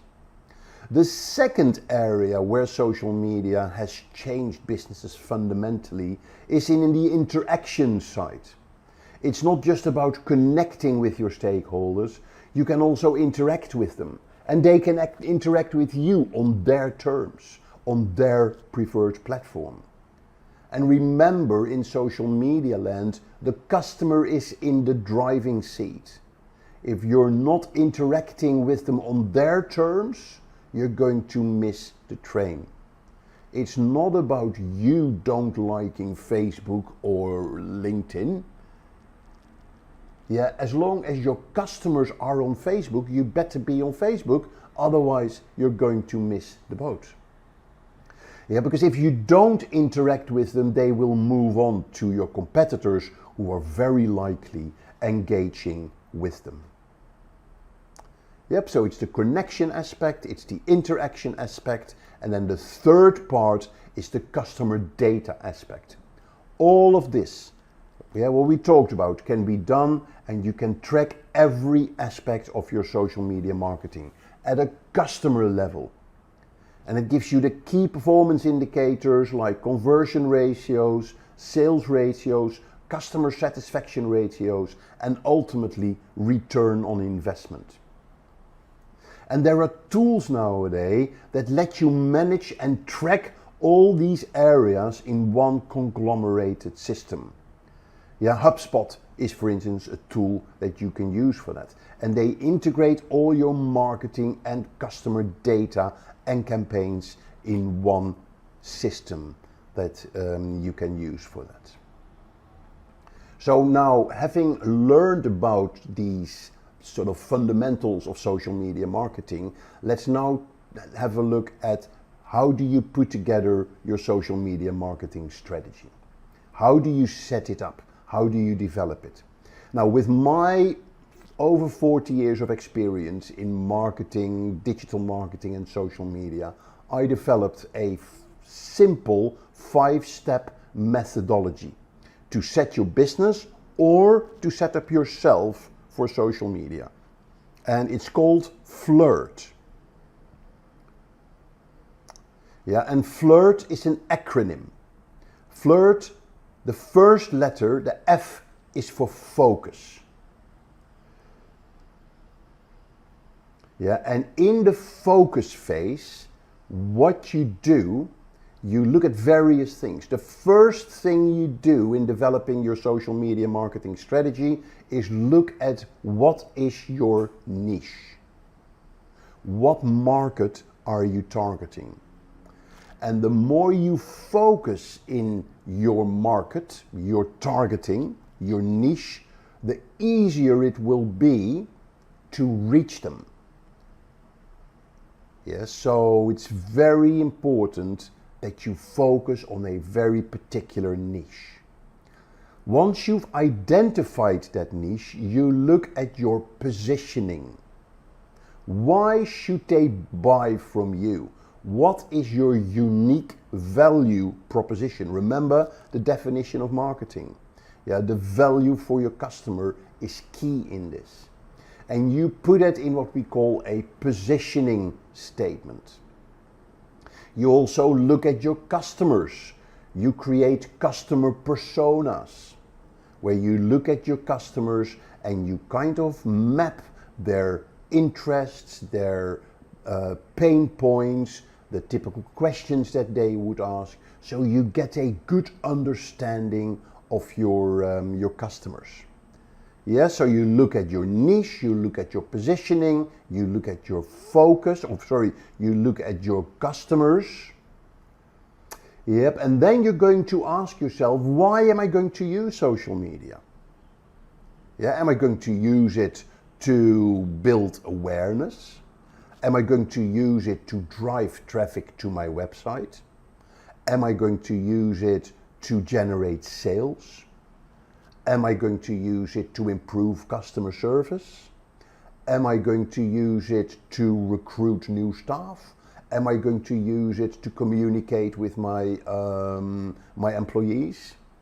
Yeah, so lots of reasons why you could use social media, and it's your challenge to identify one or two objectives for your social media.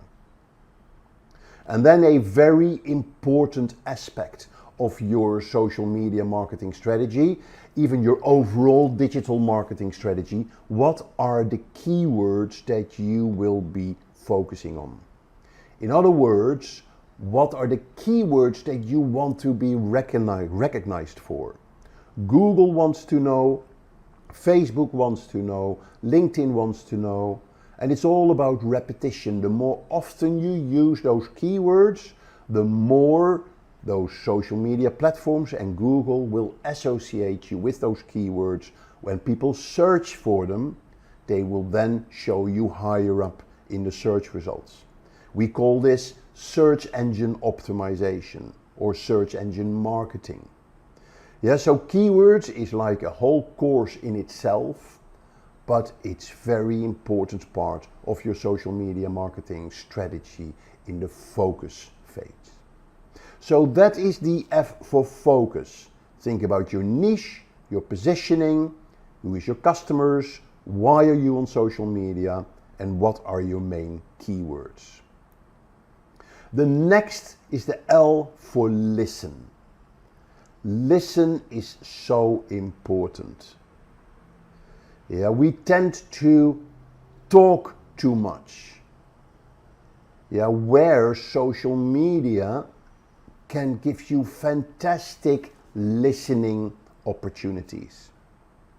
And when I say listen, I mean read articles online, listen on Facebook and on Twitter, on LinkedIn, listen on Google, yeah, watch videos, listen to podcasts. There's dozens of ways that you can listen online. Because when you listen, you learn, and when you learn, you get better and you develop. So, what does that mean from you? Some practical tips when it comes to listening. First, you need to listen to where your customers hang out. Are your customers on Facebook? Are they on Twitter? Are they on LinkedIn? And later in this session, when we go through the various social media platforms, I'll give you an overview of what type of people are on the various social media platforms. The next thing that you want to know when you listen is who are your top 10 bloggers or influencers in your niche. Do you know your top 10 bloggers? Do you know your top Instagram influencers? Because you want to learn from them, but you may also want to build relation with them, to use them in your marketing outreach. You also want to look at the trends in your niche. Google Trends is a really useful tool that you can check to find out what are the trends in your niche. And you're looking at your competitors and your customers. What are they doing? What are they talking about? Yes, so a very important stage. And if you're doing it properly, you would actually set up a social media listening dashboard where you bring all your listening channels together in one dashboard. And then instead of having to go to all those social media networks or websites, you let them come to you. InnoReader is a very good dashboard, online dashboard, a free dashboard that you can use for this. We're then looking at the I for integration. Yeah, so you know your strategy, you know where your customers are, you know which social media networks you're going to focus on, then you're going to integrate them. You're going to set up your social media networks, you're going to make sure the branding and the profiles are consistent, you're using your keywords, you're going to create your content calendar, and you're going to set up your blog. Blogging is very important in social media marketing because it is the easiest way to start creating content on your website and to start sharing that content through your social media channels that will then drive people back to your website. Yeah, so that is part of the integration stage, and then once you've got that all set up, you're then going to reach out. It's very important that you reach out, because if you're not reaching out, then people won't find you, people won't see you. Yeah, the whole essence of social media marketing is that you create as many touch points as possible on the internet for people to find you, yeah, where they start engaging with your content, going back to your website, want to know more about you, want to know more about your content, and you start building a relationship that may then turn into a sale. So reaching out, you're going to start sharing your content, you're going to repurpose your content, so turn your blog post into a video or into a carousel, or turn your video into a podcast or what have you. Yeah, you're going to share other people's content. There's nothing wrong with sharing content from other people, and you're going to run campaigns to push your content in the channels. Yeah, and campaigns nowadays are no longer sort of just posts on social media. It is a combination of organic posts, yeah, where you just share your posts on social media. Could be paid, like pay-per-click advertising, or it could be influencer marketing style, reaching out. Yeah, so very important is the reaching out stage. And then, of course, tracking is the icing on the cake, as it were. When you track, you measure your online reputation, you measure your conversions, you measure your social media activity and engagement, you're measuring your ROI, and you plan for your next quarter. Okay, time to talk about the social media marketing platforms. Let's have a look at some of the most relevant ones out there. Now, but before that, let's make sure that you understand the essence of the social media marketing platforms. How do they work? Very simple. They all work according to the same concept. What you do, you create an account on the social platform, like Facebook, for instance. You fill in your profile. On Facebook, you put in a lot of data about yourself. On Twitter, a little. Yeah, so you fill in your profile, and once your profile is ready, you're going to connect with friends or follow and be followed. Yeah, some platforms, when you send somebody a connection request or a friend request when they accept you're mutually connected, like Facebook and like LinkedIn. Other platforms like Twitter and like Instagram, when you follow somebody, doesn't mean that that person follows you. Yeah, so we're talking about followers and following, as it were. Yep, and then when you've got that, you're going to start sharing updates. And you're going to check your newsfeed where you will see the updates from your friends. Now, as a business, every platform enables you to create a Facebook page or to create a page. Yeah, and what you want to do, you create your page, you put in your company information, you brand it to your company branding guidelines, and then you get people to follow or like your Facebook page or your LinkedIn page. Yep, and then you start sharing updates. And people that liked your page, they may see your company updates in their feeds. And this is what we call organic reach. So you do a post as a business, and then the people that follow you will see your posts on their personal newsfeed. Now, in the early days of social media, this organic reach could be 40 to 50%. Which means that if you have 10,000 followers on Facebook, so 10,000 people liked your Facebook page, 5,000 of those people would see your update on their personal newsfeed, which is fantastic. And that was in the early days for social media. Many brands, they spent lots of marketing building huge communities because it was a fantastic free way of reaching out to your market. Nowadays, things have changed. Facebook has been driving this. Yeah, Facebook wants you to advertise on Facebook. All these social media platforms, they have to make money. So they have advertising sort of on their platform, and they want you to use advertising. So over the years, Facebook has lowered organic reach to less than 3%. So again, if you have 10,000 people that like your Facebook page, fewer than 300 people may see your updates in their feed. And Facebook says, hey, that's the way it is. We offer you a fantastic marketing environment and we need to make money as well. So hey, yeah, start advertise on Facebook to reach your entire audience.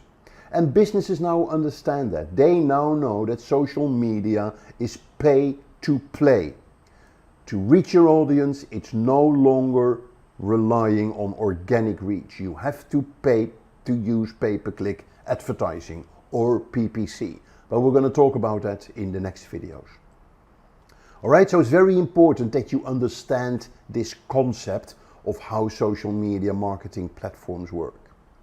So let's start with the first one, the biggest one, Facebook, with 1.9 billion active users worldwide.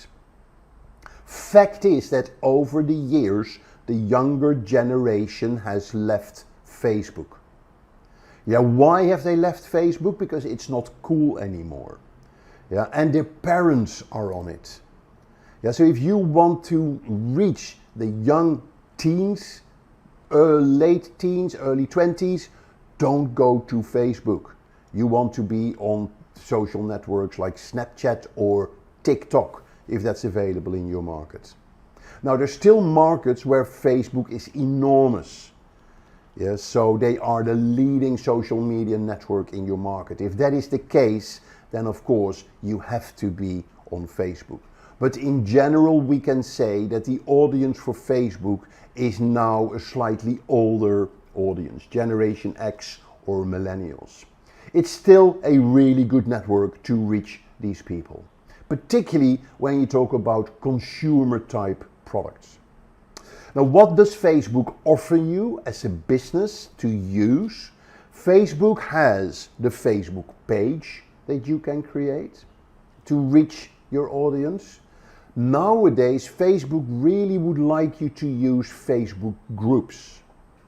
Facebook groups is a fantastic area in Facebook where you can get really good engagement. And as a business, you can offer a group to your customers as a VIP area or a product knowledge area or a pre-launch area or just for your customers.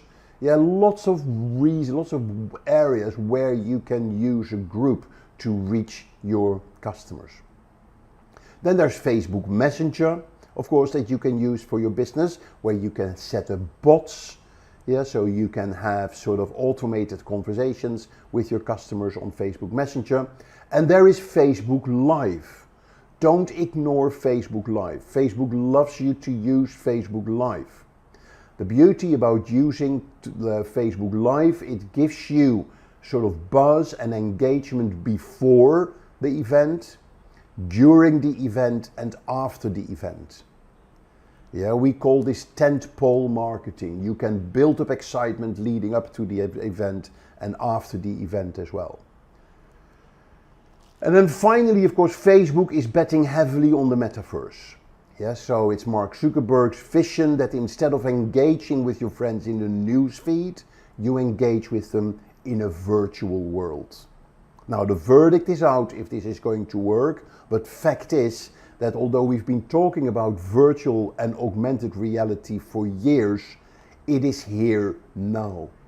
Yeah, there's more and more apps becoming available on your mobile, on your desktop that use augmented reality and virtual reality. I can now download IKEA Place, I think it's called, where you just open up the app, you pick a product from the catalog like a table, and then you can just position that table in your living room.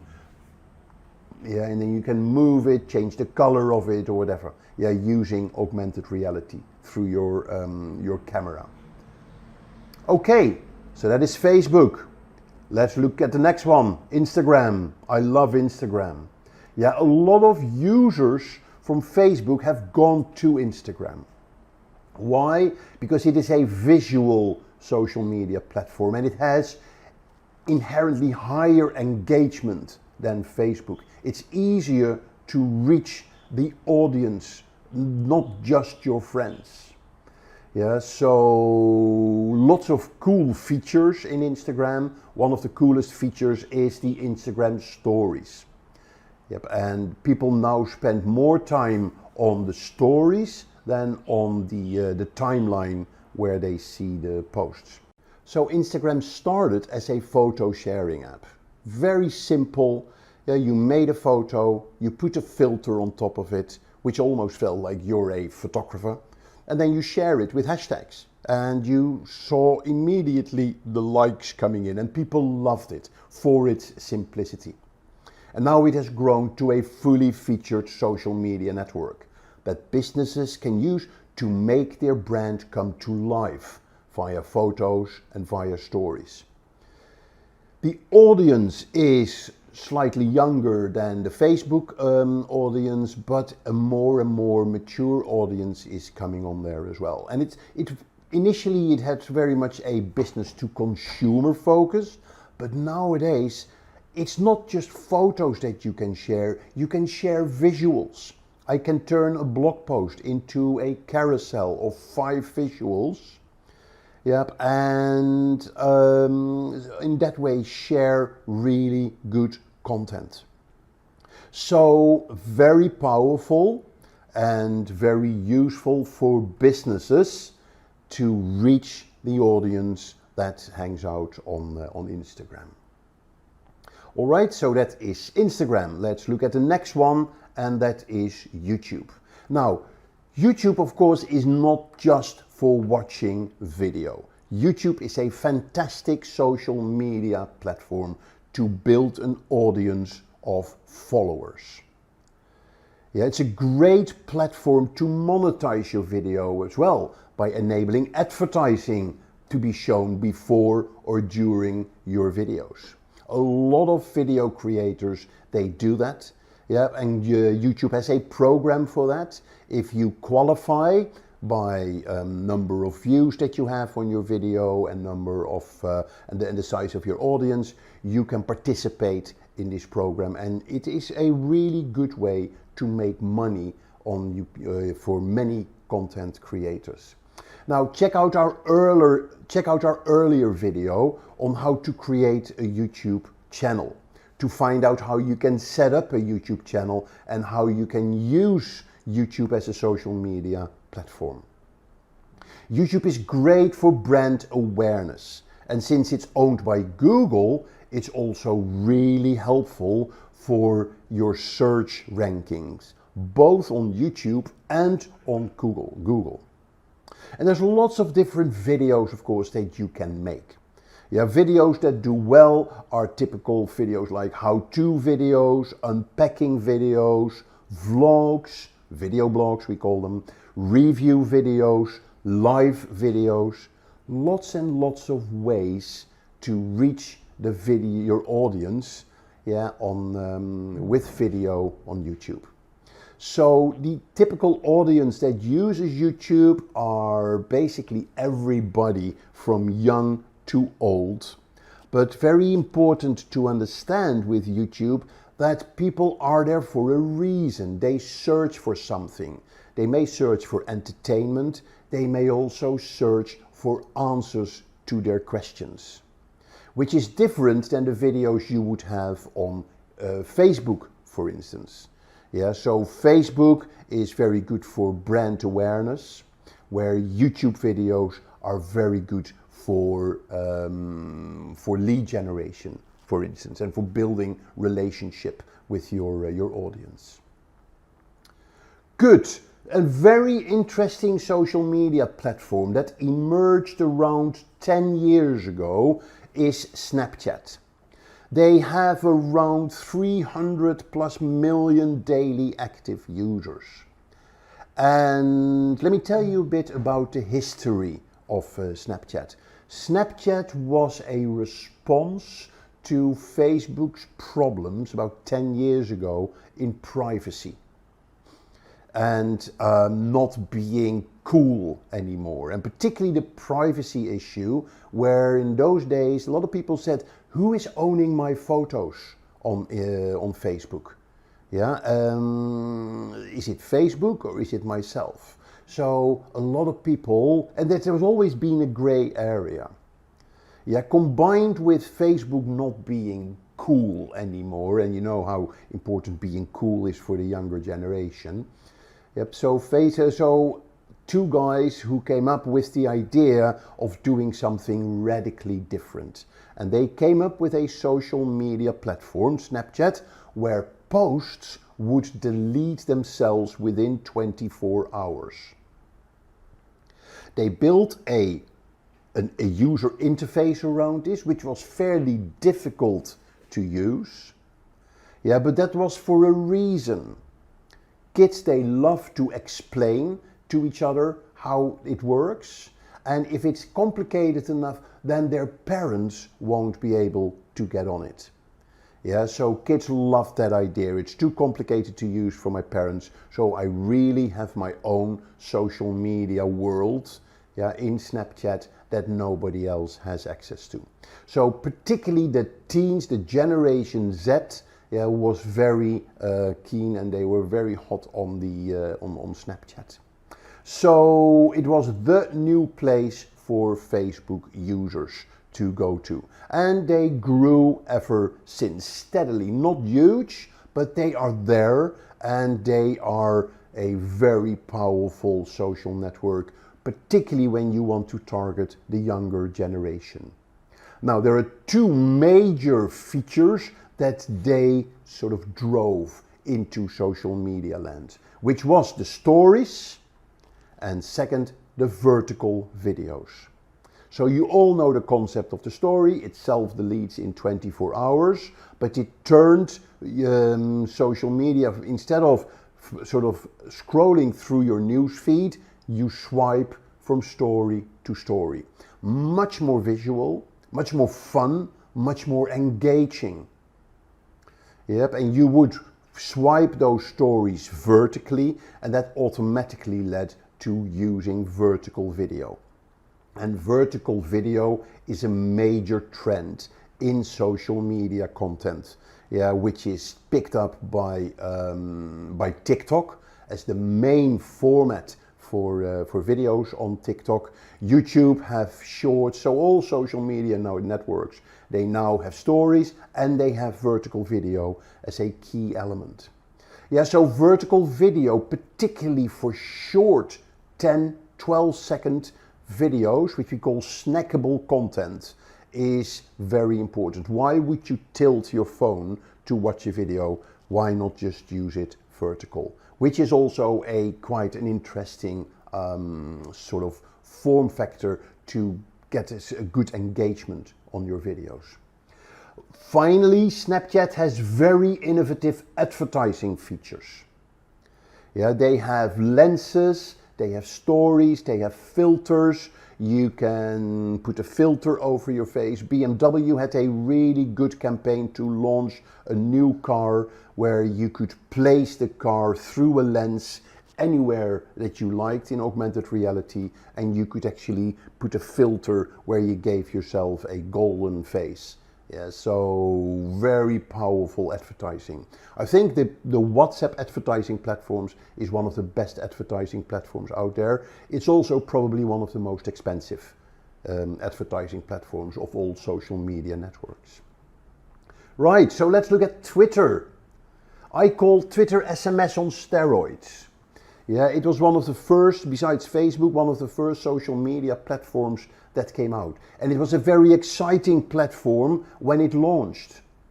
And Twitter relied heavily on celebrities using it to drive acceptance on a global scale.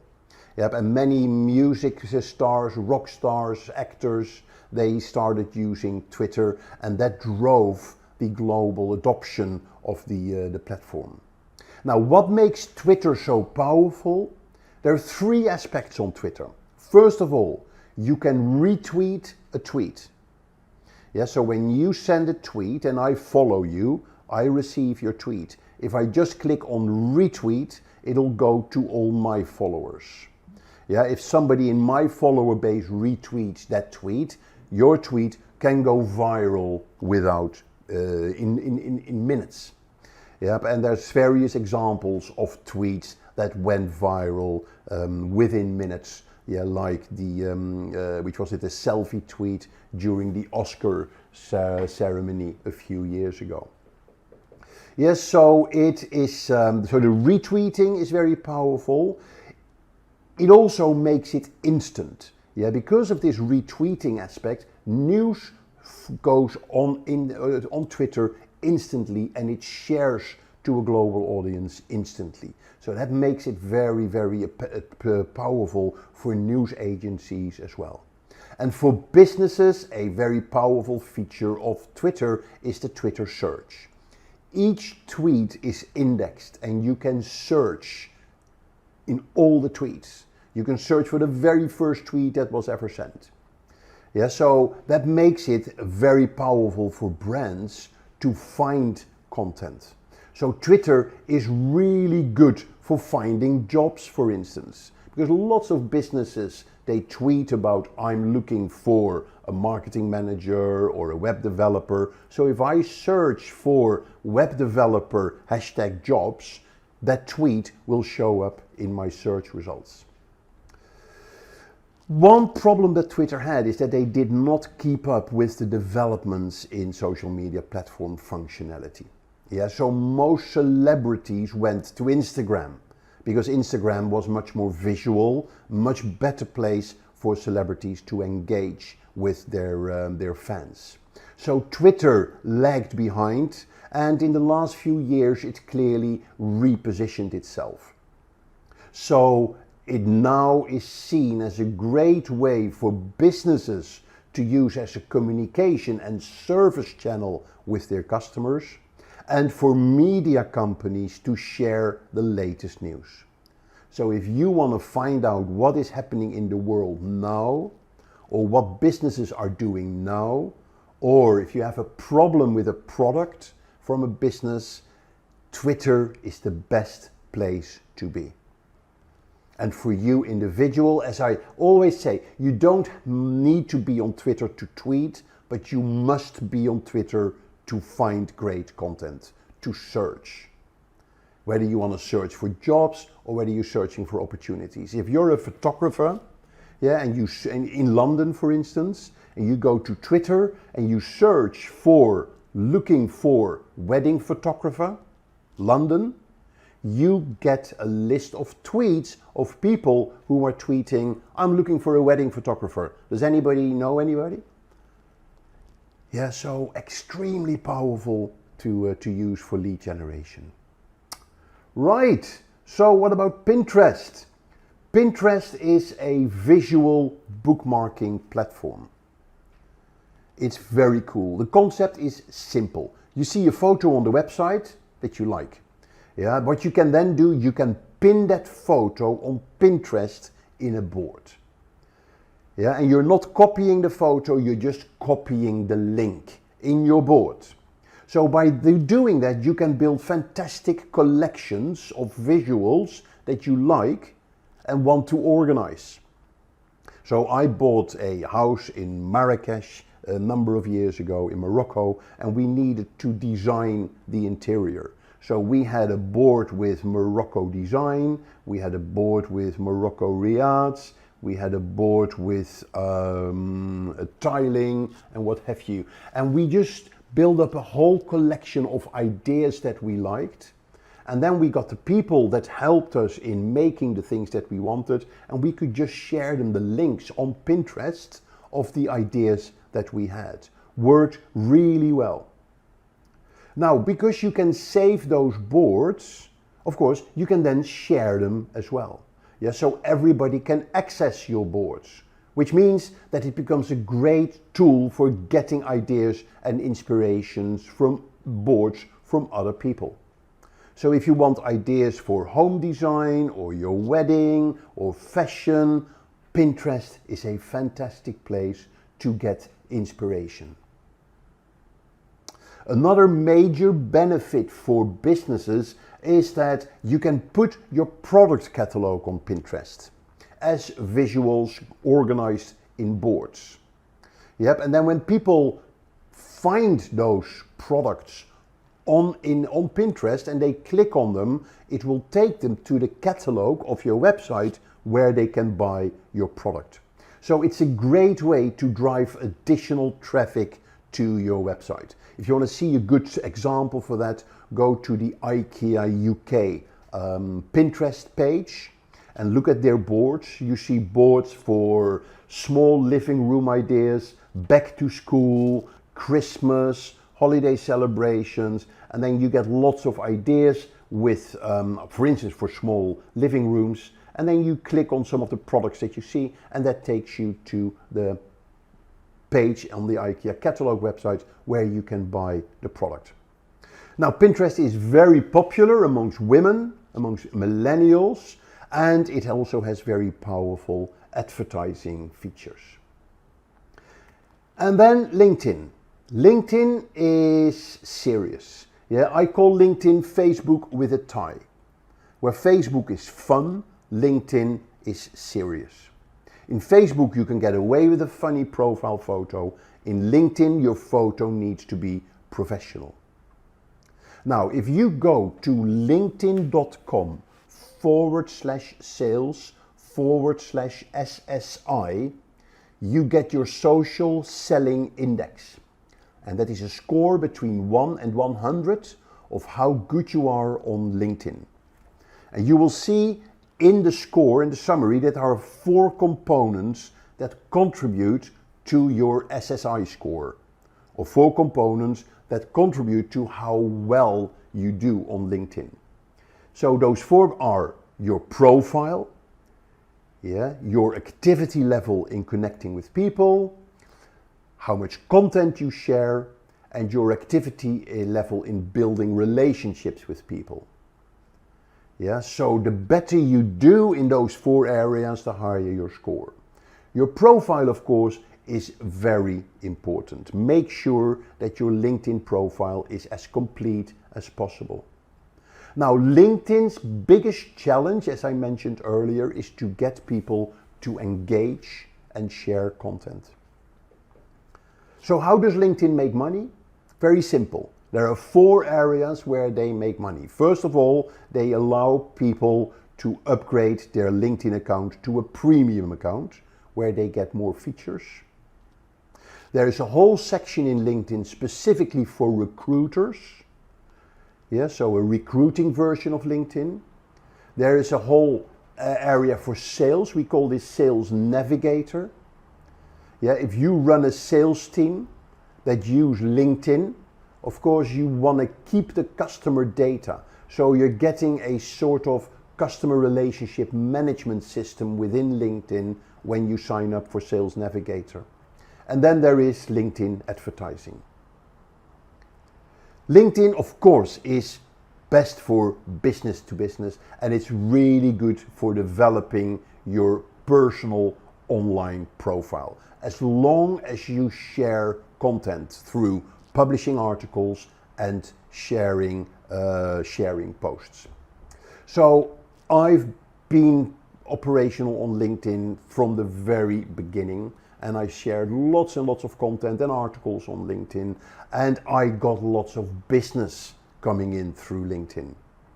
Yeah, we're talking about serious amounts of business that I did by being on LinkedIn. So you got to be on LinkedIn if you are in business. Right. Now, one thing that I will not talk about here is TikTok. Yeah, we haven't got a slide for that, but bear in mind TikTok, although it's not available in India, TikTok is a very important social media network these days, which drives a whole new format of engaging and communication. But more about that later. Right, so let's look at the pros and cons of social media. What is good and what is bad about it? The biggest advantage of social media marketing is that it can lead you to new audiences. Yeah, wherever they are in the world, whatever type of business you are, you can reach them through organic, paid or influencer outreach. Yeah, influencer outreach has become a very powerful element of your social media marketing strategy. It is about collaborating with, for instance, Instagram users with many followers to market your products or services. So there's the pros out there, and they are far better than the cons. But there are cons. It's not all positive. You need to be aware that when you are on social media, you are opening yourself up as a business. People can see what you do, they can see how you do it, and they can also see when you're doing things wrongly.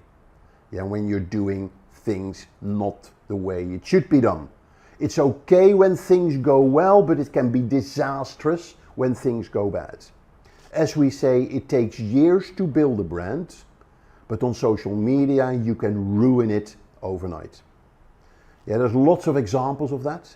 A really big example was, remember the Chinese passenger that was dragged off a United Airlines plane? YouTube and Twitter were bombarded with negative and cynical posts towards United Airlines, how they dealt with that situation. But hey, those are the cons, and there's in any marketing channel that you use, there are cons, but the pros far outweigh the cons that are there. It is there, it is a fantastic channel to reach new audiences, yeah, and it is only going to get bigger. Right. So to close, here are a few answers to questions that I get often asked in my social media classes. So let me start with giving you a list of the questions, and then we'll do the answer. So what is viral marketing all about? Now, marketing is considered viral when it reaches the point where it's being shared by the public at large rather than just its target audience. Yeah, so when you reach more people than you intended to reach, yeah, that could be through word of mouth or through social sharing, it means your content has gone viral. Yeah, and particularly on YouTube, you see when you are running a campaign for a particular market, but then the video is so good that it goes well beyond your target audience. Yeah, that is what we call viral marketing. What is earned media? Earned media refers to positive reviews or mentions in industry media or user-generated content and guest posts on third-party websites. So it is basically when other people talk about you. Other people share your content. That is what we call earned media.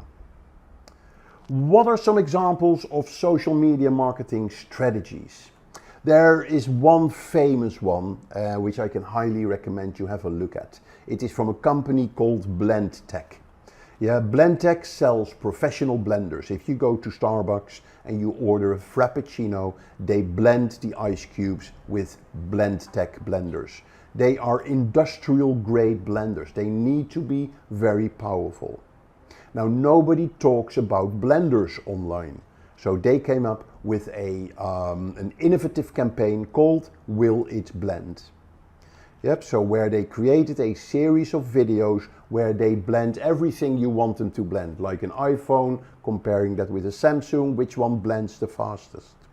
They had a Facebook page with it, a website with it, campaigns with it. Through that campaign, they managed to grow their revenue with over 500%. A very powerful campaign. The Dollar Shave Club is another good example. How a small company, an online company, started to challenge the big shaving companies, who charge lots and lots of money for shaving blades. They challenged it, hey, come to us and you'll buy shaving blades for $1. So really innovative campaign how they did that. So how do you get started in social media marketing? Remember my FLIRT methodology. Yeah, focus. That is where you start. Think about your niche. What makes you unique? Think about your customers. Think about your targeting. Yeah, so focus, focus, focus. That is the most important part when you get started on your social media. Then, what is sticky marketing? Sticky marketing is a term for attractive content that engages customers and then influences them not only to purchase the product but also to share the content. Yeah, so it's people, they like the content so much that it helps them going through the buying cycle, but also they start sharing it with their friends, which gives you additional traffic to your website, which may lead to additional leads to your website for your business. Today, we are diving into exciting world of AI in digital marketing. Let's face it, the digital marketing landscape is evolving faster than ever. With necessary competition and shrinking attention spans, businesses need to stay ahead. And that's where AI comes in.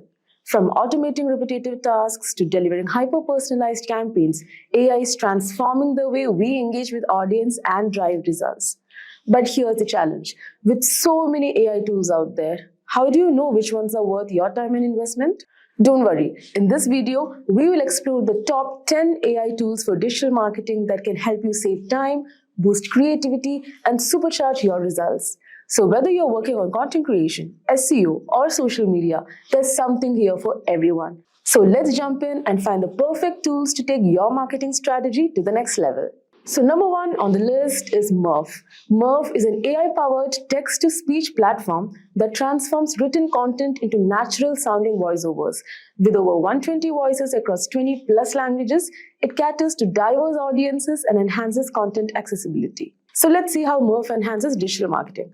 Number one, content creation. Murf enables marketers to produce professional voiceovers for videos, podcasts, and advertisements without the need for recording equipment or voice actors. Number two, personalization. By offering a variety of voices and languages, Murf allows brands to tailor their messaging to specific demographics, fostering a deeper connection with the audience. Number three is efficiency. The platform streamlines the production process, saving time and resources and allowing marketers to focus on strategy and creativity. So imagine you're launching a new product and need a promotional video. So instead of hiring a voice actor, you can use Murf to create a compelling voiceover that resonates with your target audience, ensuring consistency and professionalism in your marketing materials. So this is how you can use Murf. Firstly, you have to create an account on Murf's website. And after that, you will see a text box over here. So you have to enter your script into the text editor. Right now, I have entered a script for a marketing agency. Now, after that, you can select the voice and language from here. As you can see, there are a variety of languages available and also a variety of accents. So let's just keep it US and Canada accent. You can also go for a male voice or a female voice or a non-binary voice. Let's go for a female voice. And also you can categorize within age groups, like whether you want a young, middle-aged or a voice of a kid. So let's just keep it young. And before you select, you can actually, preview the voice. So let's just check. Yes, so once you have previewed it, you can, if you like the voice, you can select it. And also after selecting, as you can see here, you can adjust the pitch to align with your desired delivery. And after that, you just have to generate the audio. Just hear it once. Yeah, so this is how you do it. So once you have previewed the voiceover, you can make any necessary tweaks and download the final audio file. Now, next on our list is Brandmark. So, Brandmark is an AI-powered tool that helps businesses create professional logos and complete branding kits quickly and easily. So, whether you are a startup or a small business, it's perfect for designing consistent, professional look without hiring a designer. So, how does Brandmark help in digital marketing? Number one, quick logo creation. So you can create a high-quality logo in minutes based on your business name and style preferences. Number two is consistent branding across platforms. So it offers ready-to-use branding assets like social media templates, business cards, and presentation designs, ensuring your brand looks consistent everywhere. And then it's cost-effective solution. For businesses with tight budgets, Brandmark provides affordable branding without compromising on quality. So this is how you can use Brandmark. First, let's click create my logo. After that, you can start with your business name or your brand's name. So let's just keep XYZ Collections. You can give a slogan, it's optional. Just give their comfort. Let's go to next. Now you have to, give some brand keywords. Like for example, mine is a clothing store. So let's just give fashion, clothing, style, whatever suits your brand. Let's just go to next. So here you can choose your preferred colors and design style to match your brand personality. So let's just choose this and move on. So now the tool will create multiple logo options based on your input. Let's just see. So as you can see, these are some of the options. Now what you can do is if you like any of these, let's just select this. You'll have multiple options. So you can preview it. Also, if you want to edit, you can go to the edit option. And you can change so many things. As you can see, you can again rechange or rename. You can rename your name, slogan, you can change the icon, you can change the background, you can change the layout, font size, everything. And once you have finalized, you can download your logo and branding assets for social media, print, or presentations. This is pretty cool, isn't it? So now next we have the most famous ChatGPT 4.0. You can take advantage of ChatGPT 4.0 for tasks like content creation, customer support, and brainstorming. It's perfect for digital marketers who want to save time and work smarter. So this is how you can use ChatGPT for your digital marketing. Number one is content creation. So ChatGPT 4.0 can draft engaging blog posts, social media captions, ad copy, and email campaigns tailored to your audience. So for example, let's just give this prompt where it says create a step-by-step guide for beginners on how to build an SEO strategy in 2024. Include an introduction explaining why SEO is important, actionable tips for research, and the closing paragraph encouraging readers to subscribe to your newsletter for weekly SEO tips. So as you can see, ChatGPT is curating a content according to our needs and specifications. And of course, you won't be satisfied with the first answer that ChatGPT gives many of the time. So what you can do is, you can actually give feedback to ChatGPT, and that is how you make your, the answers better. So that's how it works. You have to give the feedback and give proper prompts so that you get the desired answer that you're looking for. Next, you can also use it for SEO optimization. So you can use it to research keywords, write meta descriptions, and even suggest topics that resonate with your target audience. So for example, let's just see this prompt. Suggest 10 long-tail keywords for a blog targeting freelancers looking for remote work opportunities. The blog focuses on productivity tools and tips for effective remote work. So as you can see, you did not need to do any research. You got the long-tail keywords that you were looking for in about 30 seconds max. So you can also use ChatGPT for customer support. For example, you can integrate ChatGPT 4.0 into your website to provide real-time assistance, like via chatbots, as you might have experienced. So it can answer common queries, guide users, and improve customer satisfaction. So you could give a prompt like this. For example, write a chatbot response to a customer asking about shipping delays. The response should apologize politely, explain the delay, and provide assurance that the order will arrive soon. End with an option to contact customer support directly for urgent issues. So as you can see, ChatGPT curated a regret message from where you can take ideas. Now, ChatGPT can also brainstorm creative ad ideas, optimize ad text, and even A/B test campaign messaging to find what works best. And then it can also help in data analysis. While not a data tool itself, it can help interpret marketing analytics by explaining trends or suggesting improvements based on your data inputs. Now, the fourth tool that we are going to talk about is Durable. So, Durable is an AI-powered platform designed to help small businesses and entrepreneurs create professional websites quickly and efficiently. So, by leveraging artificial intelligence, Durable simplifies the website creation process, enabling users to establish an online presence without the need for coding or design expertise. So some of the key features of Durable include number one, AI website builder. So you can generate a complete website in under a minute by providing basic business information. The AI crafts a tailored site with relevant content and images. Number two is its customization tools. While the AI provides a solid foundation, users can personalize their website by adjusting layouts, colors, fonts, and images to align with their brand identity. And then it has integrated marketing tools. So Durable offers built-in SEO optimization, automated blogging, and ad generation to enhance online visibility and attract potential customers. And finally, it has CRM and invoicing. So you can manage customer relationships and streamline invoicing directly through platform, facilitating efficient business operations. So this is how you can use Durable. First, you have to create an account on Durable. Go to generate your website.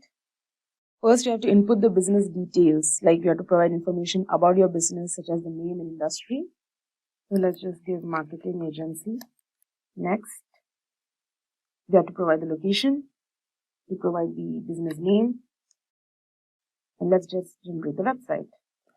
So as you can see, you just have to give some time to allow the AI to build a customized website based on the provided details. As you can see, AI just created your website in about a few seconds. You did not need to know any coding or anything. Pretty simple, isn't it? So now this also allows you, as you can see, to modify the design and content to suit your brand's aesthetics and messaging.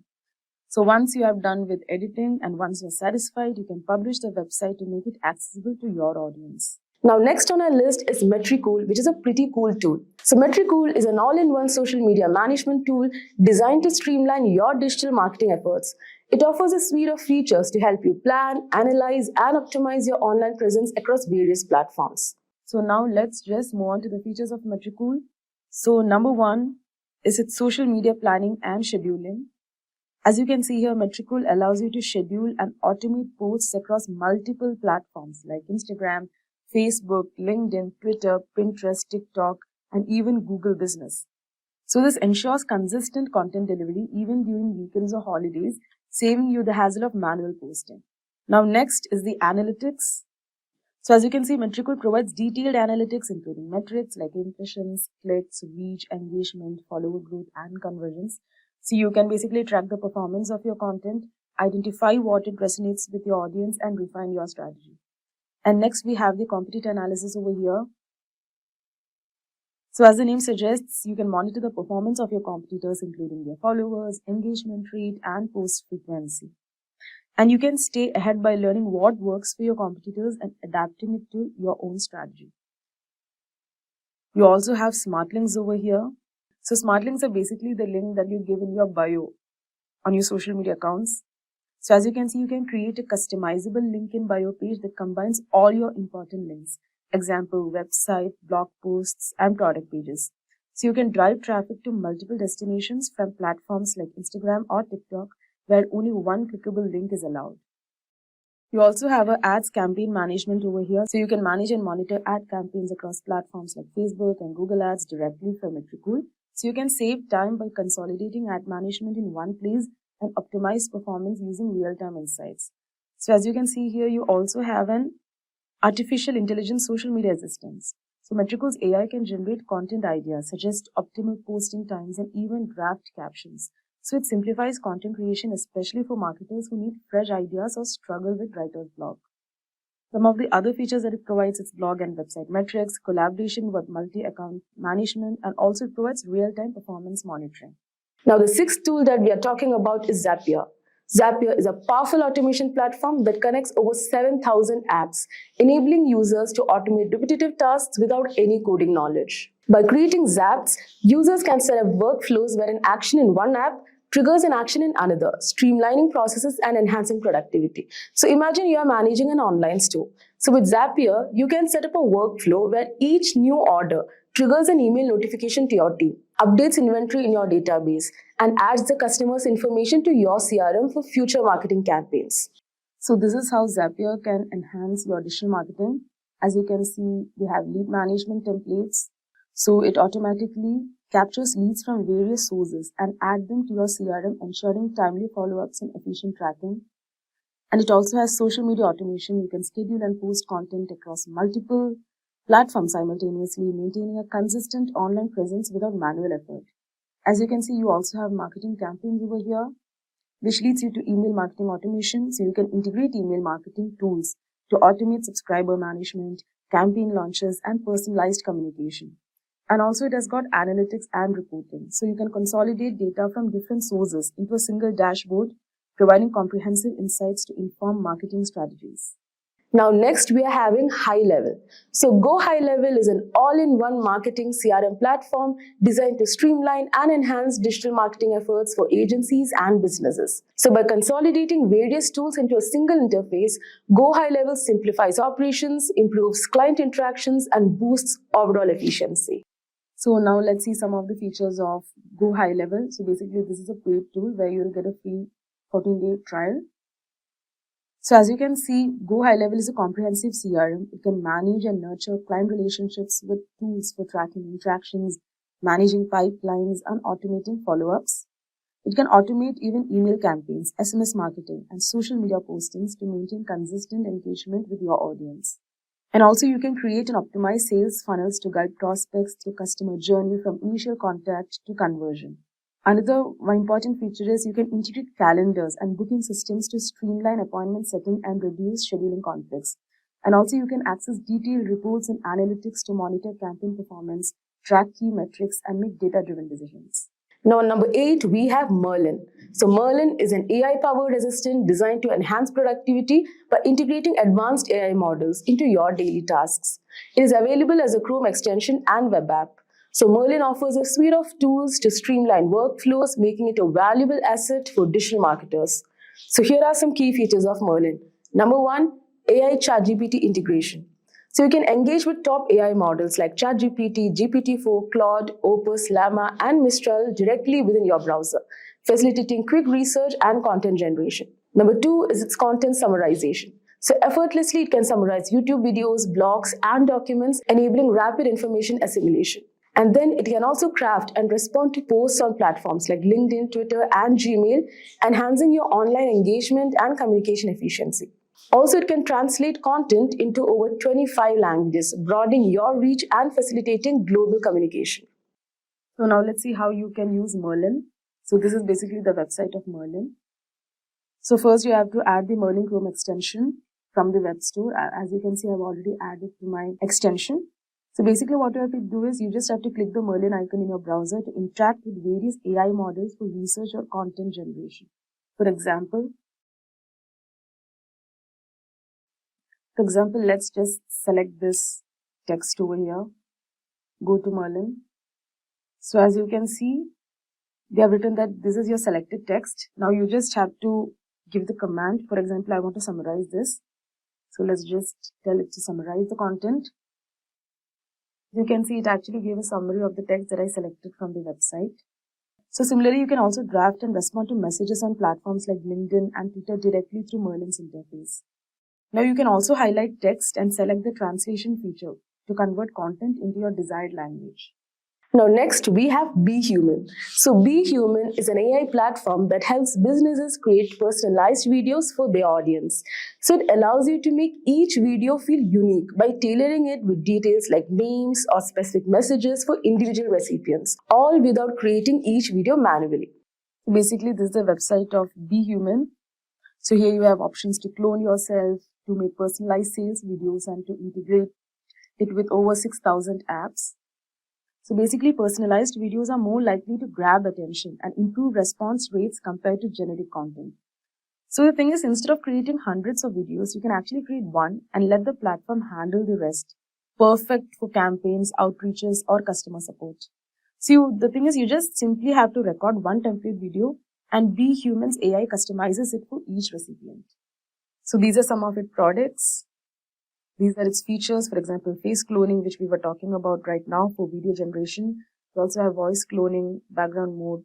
For example, let's say you're running an e-commerce store and you want to thank customers during the holiday season. So you can record a video saying, "Hi, name, thank you for shopping with us this year. We have prepared a special gift just for you." Now upload your customer list and Be Human will replace the name with each customer's name and send personalized videos. So by using Be Human, you can achieve the following. You can engage with more customers, you can save time, you can send tailored messages which increase the chance of response or sale. Now on number 10th is Rewind. So Rewind is an innovative AI-powered tool designed to enhance productivity by capturing and indexing everything you see, say, or hear on your devices. So this allows you to effortlessly search and retrieve past information, effectively augmenting your memory and streamlining your workflow. So for example, there are times when you had a conversation with your colleague over a meeting. You want to recall an important point discussed in the meeting after a few days, but you're not able to. And that's where Rewind comes to your rescue. So this is the website for Rewind, and this is how it basically works. So the Rewind operates in the background, recording your screen and audio activities, ensuring that all your interactions are captured for future reference. And then it utilizes Rewind's powerful search feature to quickly locate specific moments or information from your past activities, saving time and reducing the need to manually sift through files or notes.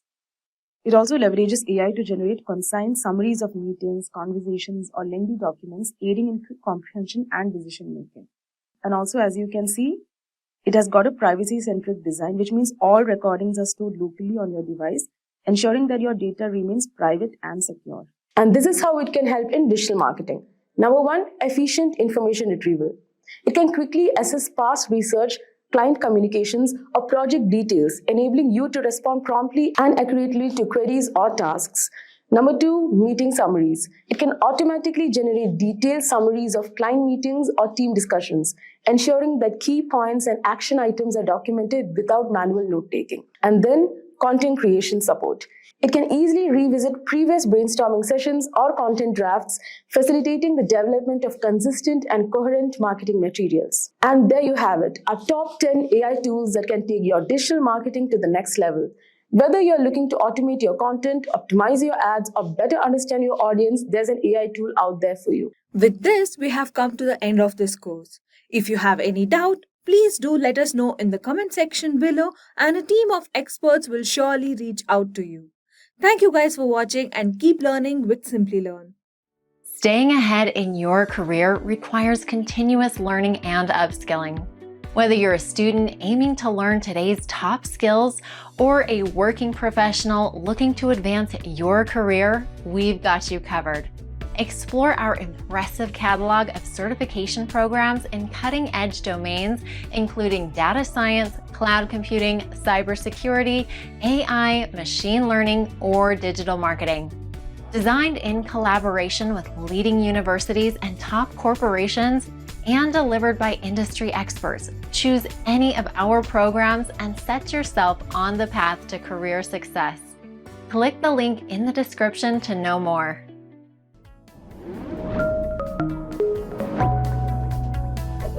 Hi there, if you like this video, subscribe to the Simplilearn YouTube channel and click here to watch similar videos. To nerd up and get certified, click here.